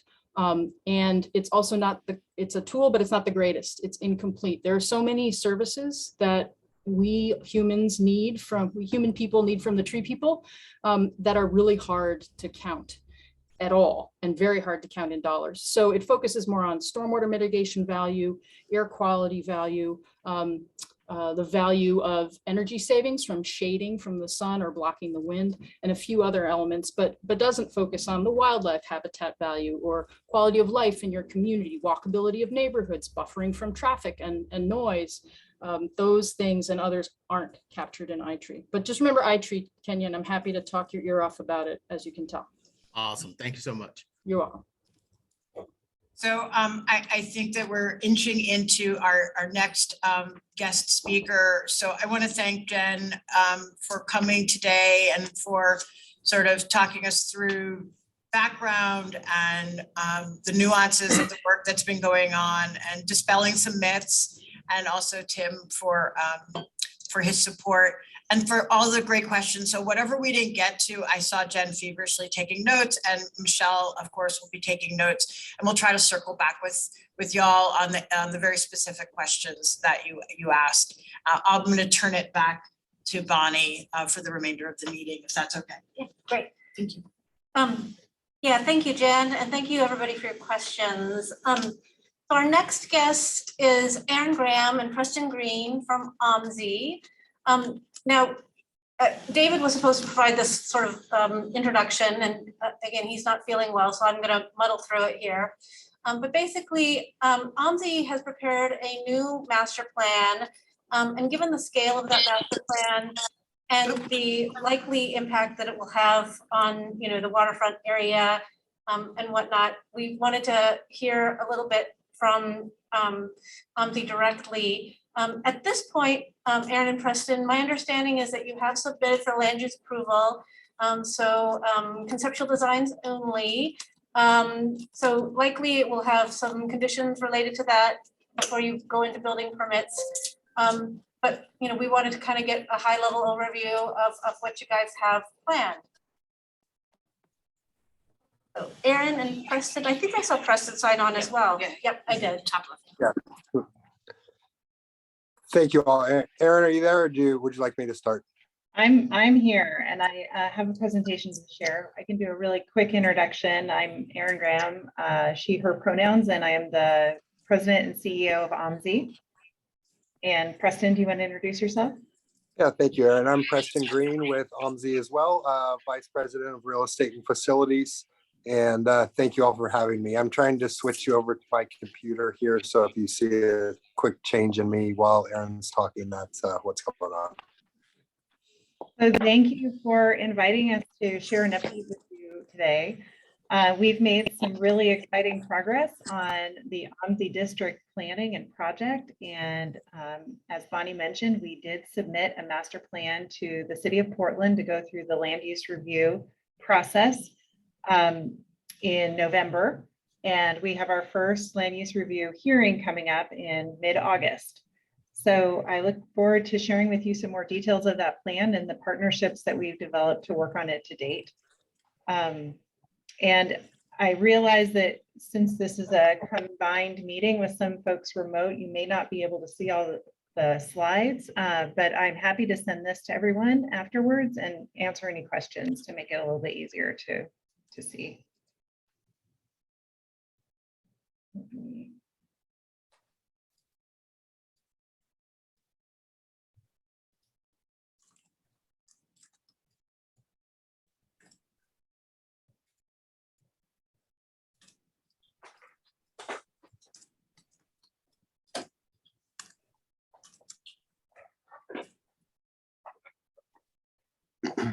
Just to clarify, Aaron and Preston, I think that everybody, even though we're hybrid, we can see your screen, and people who are remote can also see your screen. So we could all see your presentation, I believe. Wonderful, good. Thank you for that clarification. I think many of you are familiar with the OMSI district, but we'll just talk a little bit about the broad plan and then specifically dive into the waterfront education park that we are planning in the neighborhood. I wanted to just briefly share a little bit of background about OMSI. I think many of you are familiar with the organization, but we are one of the nation's leading science museums, and we provide programming throughout the Portland metro region, but also throughout the state, and we have a regional reach. So we do, a lot of people think about us as the museum on the water, but we also have public programs that go to every neighborhood in Portland. Outdoor programs that are delivered in other parts of the state. We have traveling exhibitions, and then we do a lot of original research and design related to how families best learn science together and how to engage communities in science learning in a way that helps to center the community in the learning and in the action that we hope that they'll take with the knowledge that they gain. What may be a little bit less visible for folks if they're just visiting the museum are some of our focus areas for the future. And we've been continuing to move these forward for a number of years, including early childhood education and developing professional development for early childhood caregivers, both in Portland Metro and around the state. Climate action, we have been developing new experiences within the museum, as well as programs that are delivered through our outdoor schools and camps. To really try to engage kids and teens in taking climate action and climate change. We have a Center for Innovation that is focused on design challenges linked to UN global goals and helping kids and families to understand how they can take action in their everyday lives to address them. And actually, listen to your earlier conversation, we have a design challenge on the floor right now that is around mitigating heat islands in cities, and also describing how those types of things came to be with the lack of community engagement in city planning and the communities that they most impact. And so that's one of the activities on the floor where people can put different things into a city environment, including tree canopy, and then actually measure the changes in heat output using a FLIR heat camera. And digital learning, we continue to expand our reach there because we recognize that geography is a really big barrier to families and the programs we provide. So we're continuing to offer more and more online. OMSI has been working really diligently with a wide variety of partners to develop a vision for what we've been referring to as the OMSI district. We want to create a new one-of-a-kind inclusive neighborhood and community destination on the Southeast waterfront. And you can see there on the left, that is what it looks like today. It is a previously industrial site that was owned by Portland General Electric. It is mostly surface parking lots. And we see a real opportunity to restore the native vegetation, to use the restoration and the development of the site as a teaching platform, and to really also demonstrate next generation urban development and things like a localized power grid and wastewater treatment on site and battery storage and electrical vehicle charging and all those things that can demonstrate how technology and science can support and help to mitigate climate impacts, and then to use the entire district as a teaching platform for the public.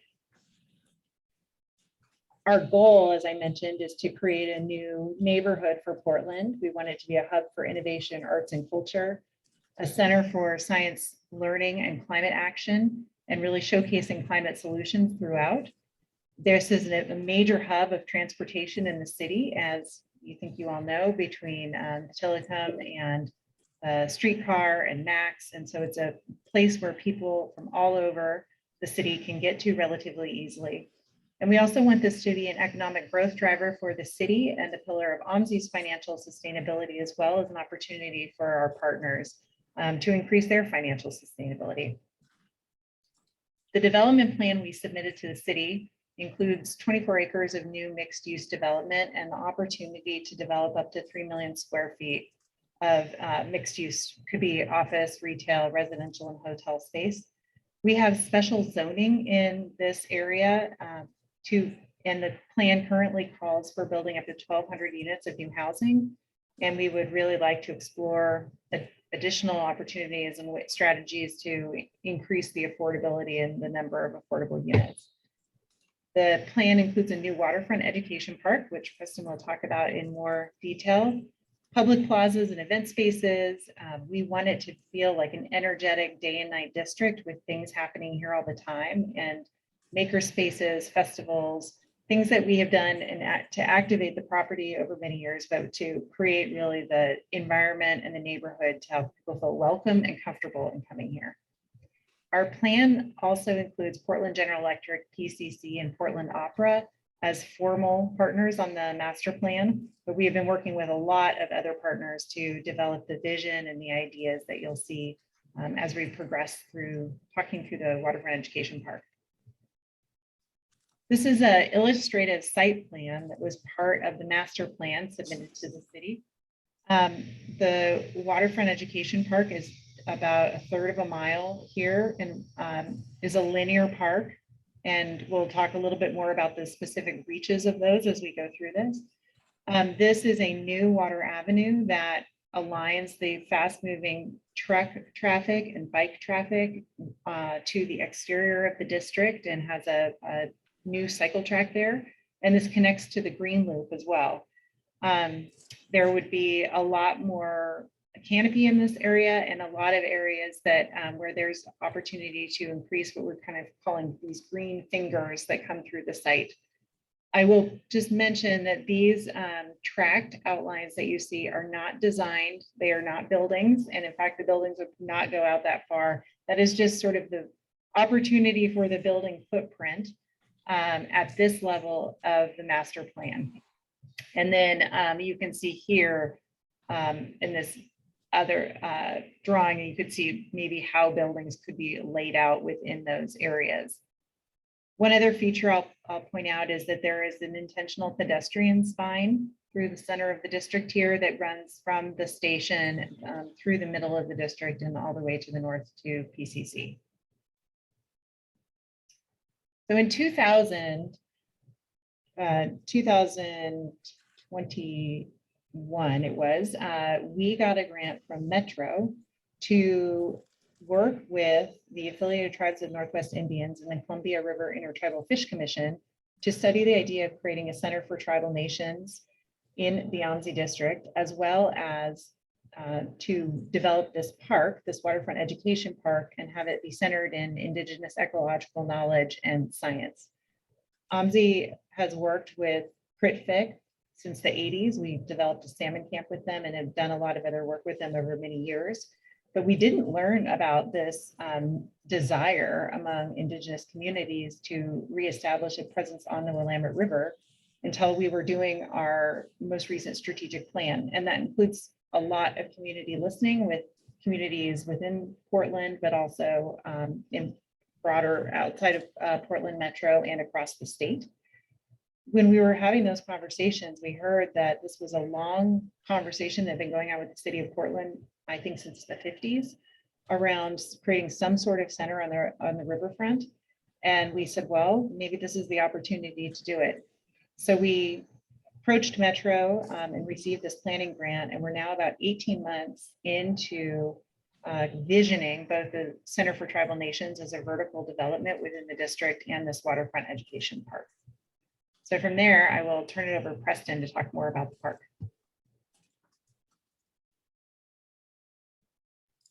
Oh, you're on mute, Preston. Thanks, Aaron.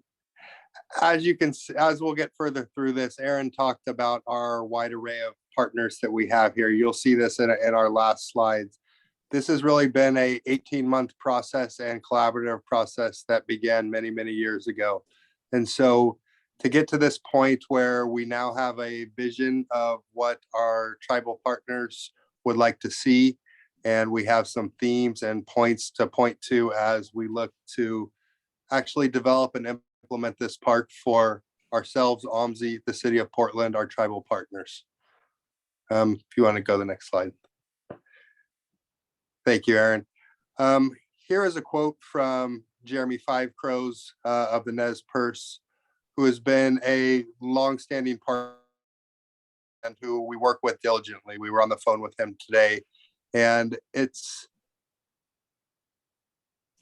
hard for me to explain the breadth and the seriousness that they take restoring their native habitat and restoring their presence. And for OMSI here to have the opportunity to potentially make that happen with our partners from the city, Metro, and beyond, it's pretty historic. And so, Aaron, if you can move to the next slide, I'll walk through some of the visioning of what our partners and essentially the coalition around this have designed. And the work here was provided by Mayor Reed, Landscape Architect Designs here.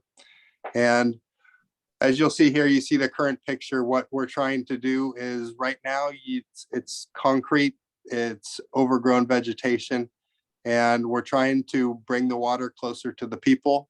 We're trying to program the water. We're trying to have the ability to slow down traffic in the area.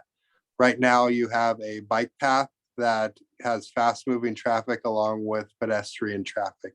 So ideally what we're trying to do here, and with New Water Avenue that Aaron hit on a little bit earlier, we're trying to move slow moving traffic towards the river and fast moving traffic towards the rail to run parallel. This opens up opportunities for programming, whether that's OMSI programming or it's for our Indigenous partners. It creates a rare opportunity here along the central east side riverbank to make a park over about a third of a mile here, and it's a great opportunity. If you want to go to the next slide, Aaron. So this is some of the visioning that has been done and accomplished within the group here, and just some of the overall arching themes that we'd like to see within the district. And we think that the park presents an opportunity for this. The park is broken up into 3 distinct phases. We have a north phase and a central and a south phase. And here in these slides, which we will also send to you, you can see some of the things that are important to the restoration. Creating microclimates with soil and water remediation, creating water quality basins, protecting and preserving existing trees, and ensuring that the trees that are native are kept native, and the indigenous trees are there, and we do not have invasive species. And as you start to move along the tracks there to the central and southland, you start to create buffers where you have viewing zones where people can look out over the beautiful views over downtown Portland. And then you look to water quality basins. Again, this is really part of this is the restorative process along the river, and working with our partners, not just with the city of Portland, but Department of State Lands, the Department of DEQ, BES. There's a wide variety of people that are going to make this project happen. And so it's nice to be able to share this with you in this setting, because it's going to take a lot of us. There's a big challenge. There's a funding gap right now, but I think just the opportunity here is once in a lifetime for many of us. So it's something that we as OMSI have felt for the last 3 years is very, very important to our overall district development, and something that the city should take very seriously as well. We talked previously there's 3 distinct fronts. You see the North River front. That also, to the north side of that, is the city of Portland's potential mitigation site. There is, right now, it's a little unclear if that site will go through. It's in fiscal analysis. And so we don't know currently how the connectivity of the waterfront park will work with a potential mitigation zone.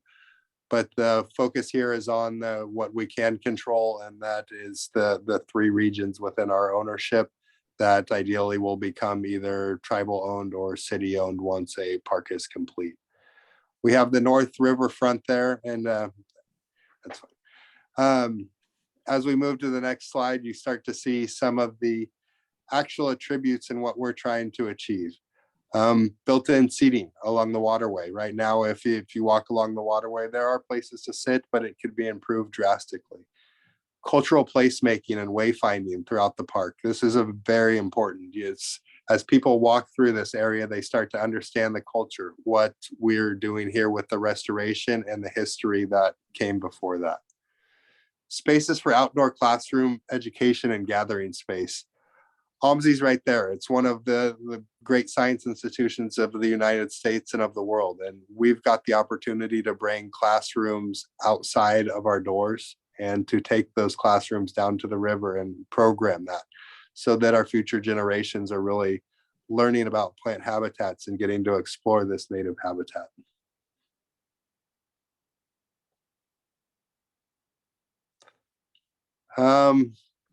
This is some of the fun stuff. This is where it all starts to come together, and you start to see the interaction of the different parts and the pieces, where you've got covered outdoor spaces, where spaces that are now concrete are becoming green spaces. And as Aaron talked about, you've got these fingers of green spaces weaving in and out through the buildings.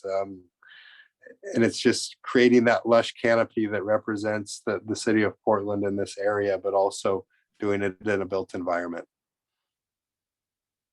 And I know I'm running through this, so please don't hesitate after this if you have any questions about any of these aspects to reach out to us. We have much more information. This is just a condensed version of what we've been working on for the last 5 years. Thank you, Preston. Thank you, Aaron. We do have a couple of questions, and I also just want to make sure that I want to verify that there isn't anybody who logged on who is a member of the public who wants to make public comment. We do have committed time for that, and I do not see anything like that. I know that Randy put his hand up, Adam, and then it looks like Corbin. I don't know if that's the order, but that's the order I'm gonna go with, if that's okay. And then Aaron. So Randy, Can you hear me? I'm kind of on my phone, so. I'm curious, such a compelling vision, and really the only place that we can really reach the river, potentially reach the river in a, in a really meaningful way, in the city center. And I'm wondering, do you have an estimate of how many, how much parks SDCs are going to be generated by this project? And has there been any discussion on the application of those SDCs to this project? so to give people context, SDCs are system development charges, and by state statute, they're limited to be spent on capacity building projects. And I don't know who that question was directed to, probably Aaron and Preston. Although I know Lauren may want to jump in and comment on that topic. We do have an estimate of SDC generation for parks, as well as one for PBOT based on the square footage of development. Where the discussion is right now is exactly what you said, talking with the Bureau about what elements of this plan add capacity to parks. So that's the discussion that's underway right now.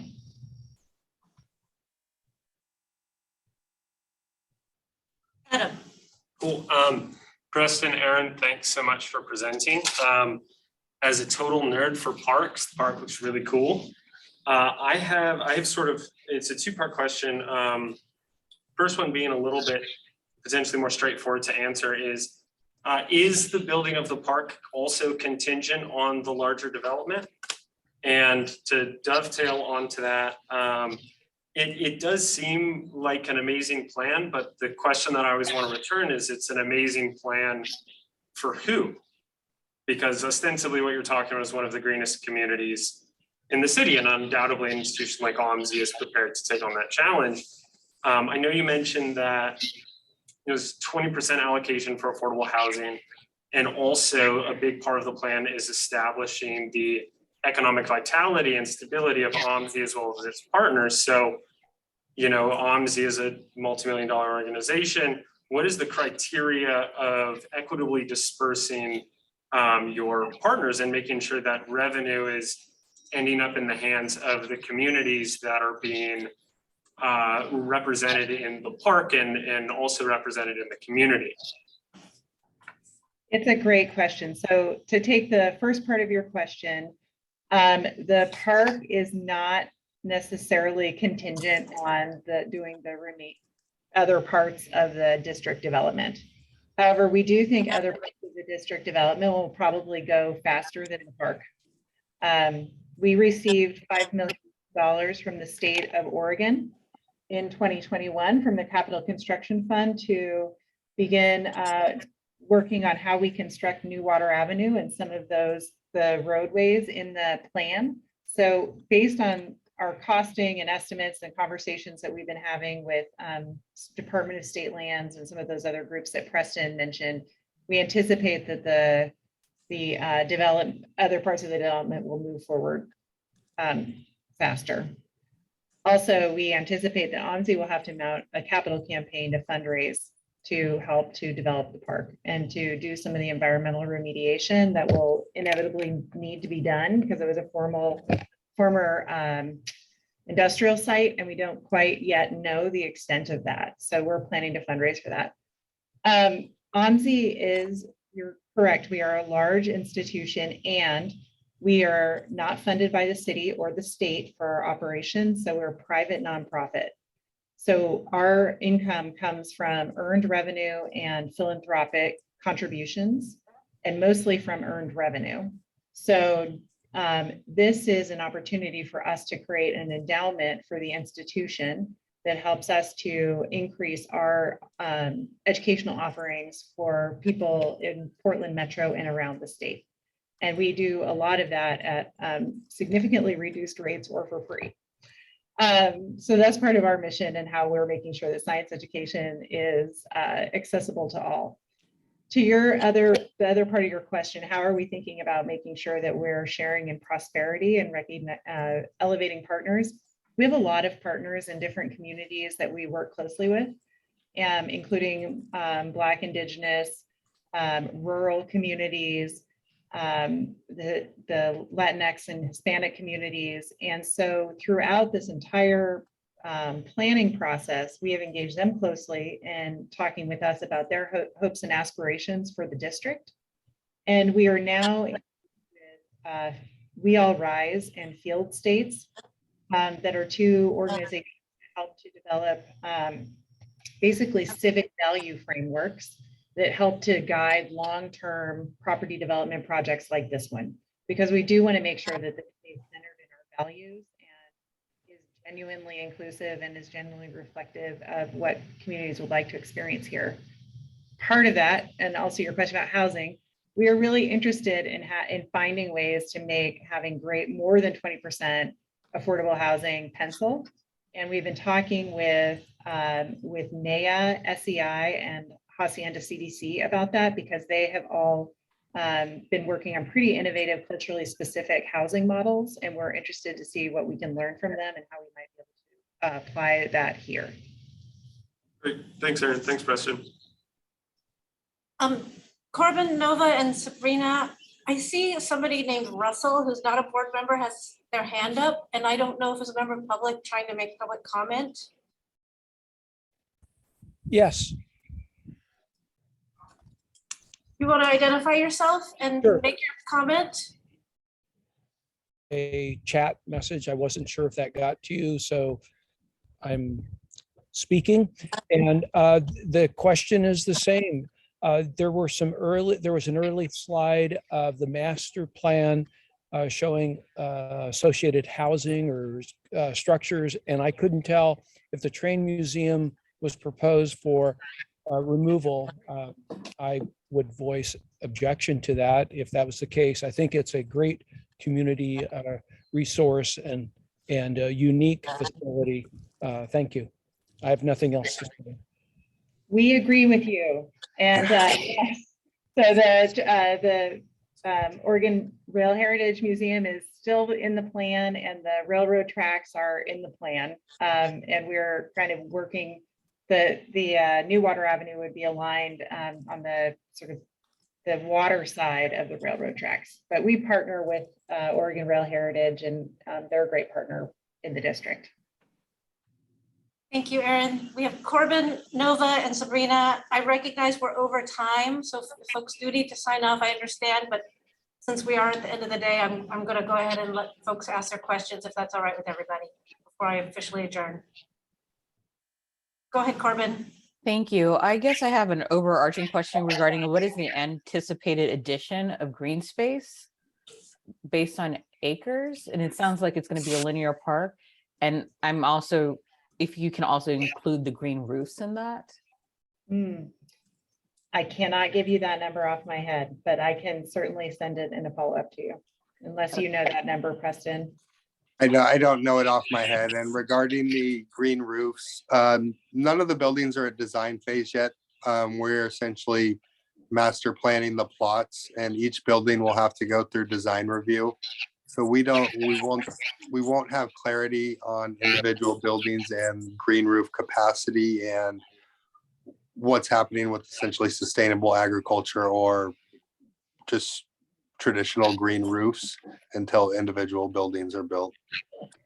Is there any way of putting in like recommendations around that? Because if there are green roofs, I would love to see public access to those spaces versus those becoming these sort of green citadels for only the wealthy that can afford them.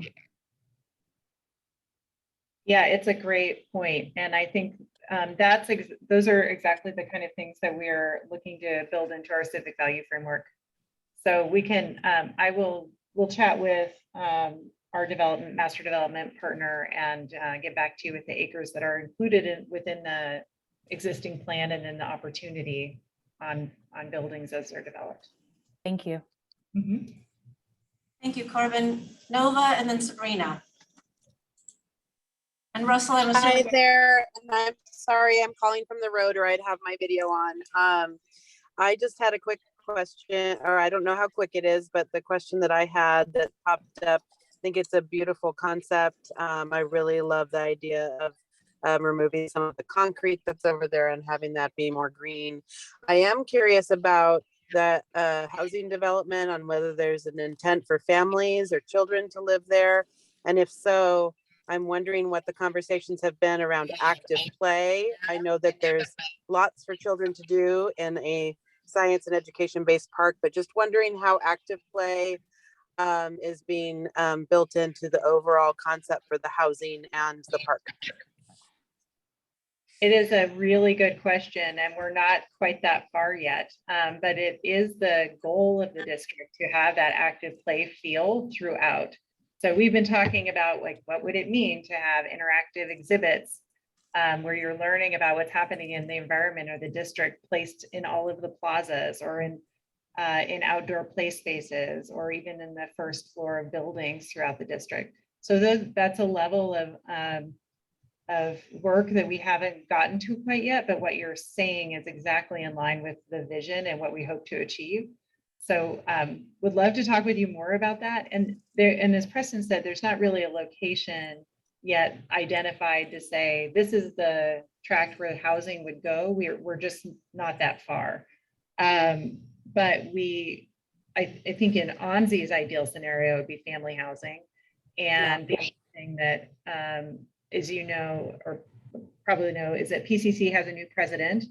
And part of this planning area includes PCC, and we know that they're really interested in family housing for students, which is a real need. And so I believe their new president is starting, I think it's in maybe August 1st, or has just started. It just started.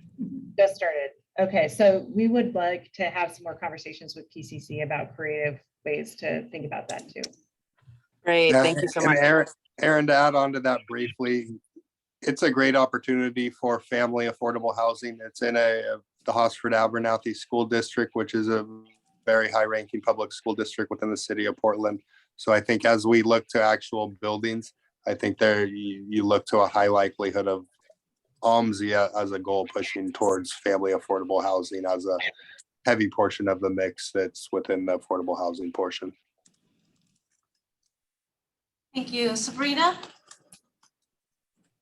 Hi, I work at the Rosewood Initiative, and we're place-based all the way out in outer East Portland, as east as it gets. And so I'm wondering about, what kind of thoughts or considerations are you all having around accessibility, recognizing that you are, inner Portland. And I know for myself, this was a great asset, with the little one, especially on rainy days. And I have the ability to drive in and let her get all her energy out. So I'm wondering, do you all have any considerations for how to make this accessible, or different partnerships of, people who are further away, and how do they access your, this asset outside of just being able to, drive or sit on the bus for who knows how long? It's a really great question. So we've been sort of running, I would say, almost like a series of prototypes to see what works best for different communities and different partners. We have been working with school districts, and it really expanded in the last several years to be located, or to have educators out in school districts delivering specific programming that is outside of school hours and valuable to the people in those communities. They let us know, because we have a lot of flexibility as far as, we can do after school or in-service days or weekend family programming, and so we've really expanded that with everything from Hillsborough School District to Crane School District out in Eastern Oregon. We're now exploring the opportunity to maybe have some OMSI educators embedded in Eastern Oregon, like in LeGrand and Pendleton, to be kind of more of a more efficient way to be there in community. And I think some of we have 2 remote facilities already that we operate in this way. So we've got one in John Day and one in Newport. So we have some experience in doing this successfully, and we're really looking at building on that. We heard a lot during our strategic planning listening sessions with communities that they were really interested in OMSI gamifying travel to OMSI to make it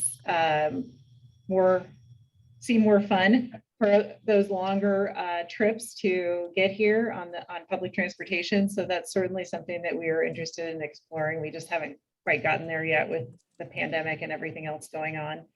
And then we have a program that we're also prototyping in Eastern Oregon and partnering with an organization called GoSTEM.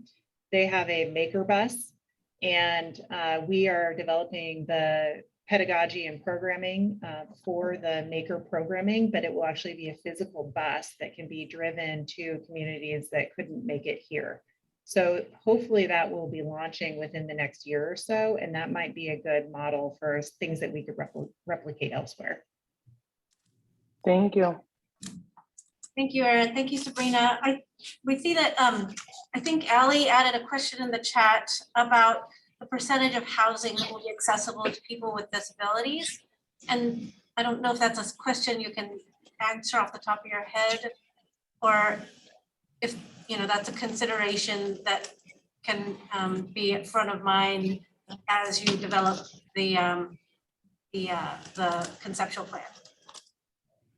Absolutely consideration front of mind. And I don't have an answer for that yet. Again, we're just not quite that far along in design, but we have been talking a lot about accessibility. And in fact, OMSI and at our current location and a remote location has been working with a group out of Bend that has an amazing approach to evaluating facilities for accessibility, considering all types of accessibility. So, that could be mobility issues, it could be cognitive or other kind of challenges. It could be low sight. And so they've done now some pretty thorough evaluations. We started with our camps because camps are generally not accessible. But we're learning a lot from that, and that's something that's really important to us. We have a pretty robust partnership with the Oregon Commission for the Blind, and they have also come and done facility site walks with us. So I think that's something that we will just make sure is embedded within the civic value framework that we put together and how we want this place to evolve, not only in the housing, but actually in the whole district, because we really want people to be able to get around and find their way around. Thank you. Thank you again, both Erin and Preston, for taking the time and for staying over to entertain all of our questions. We really appreciate having the overview.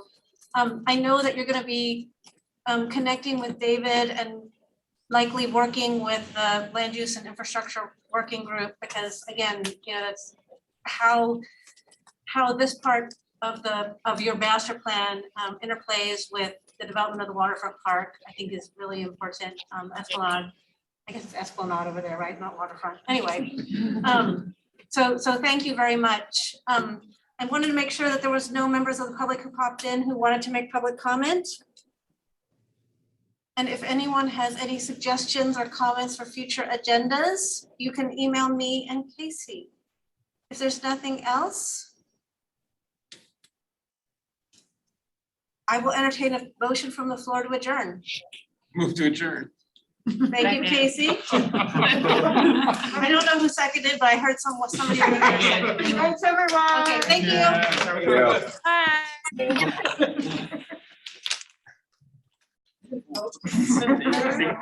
don't really remember.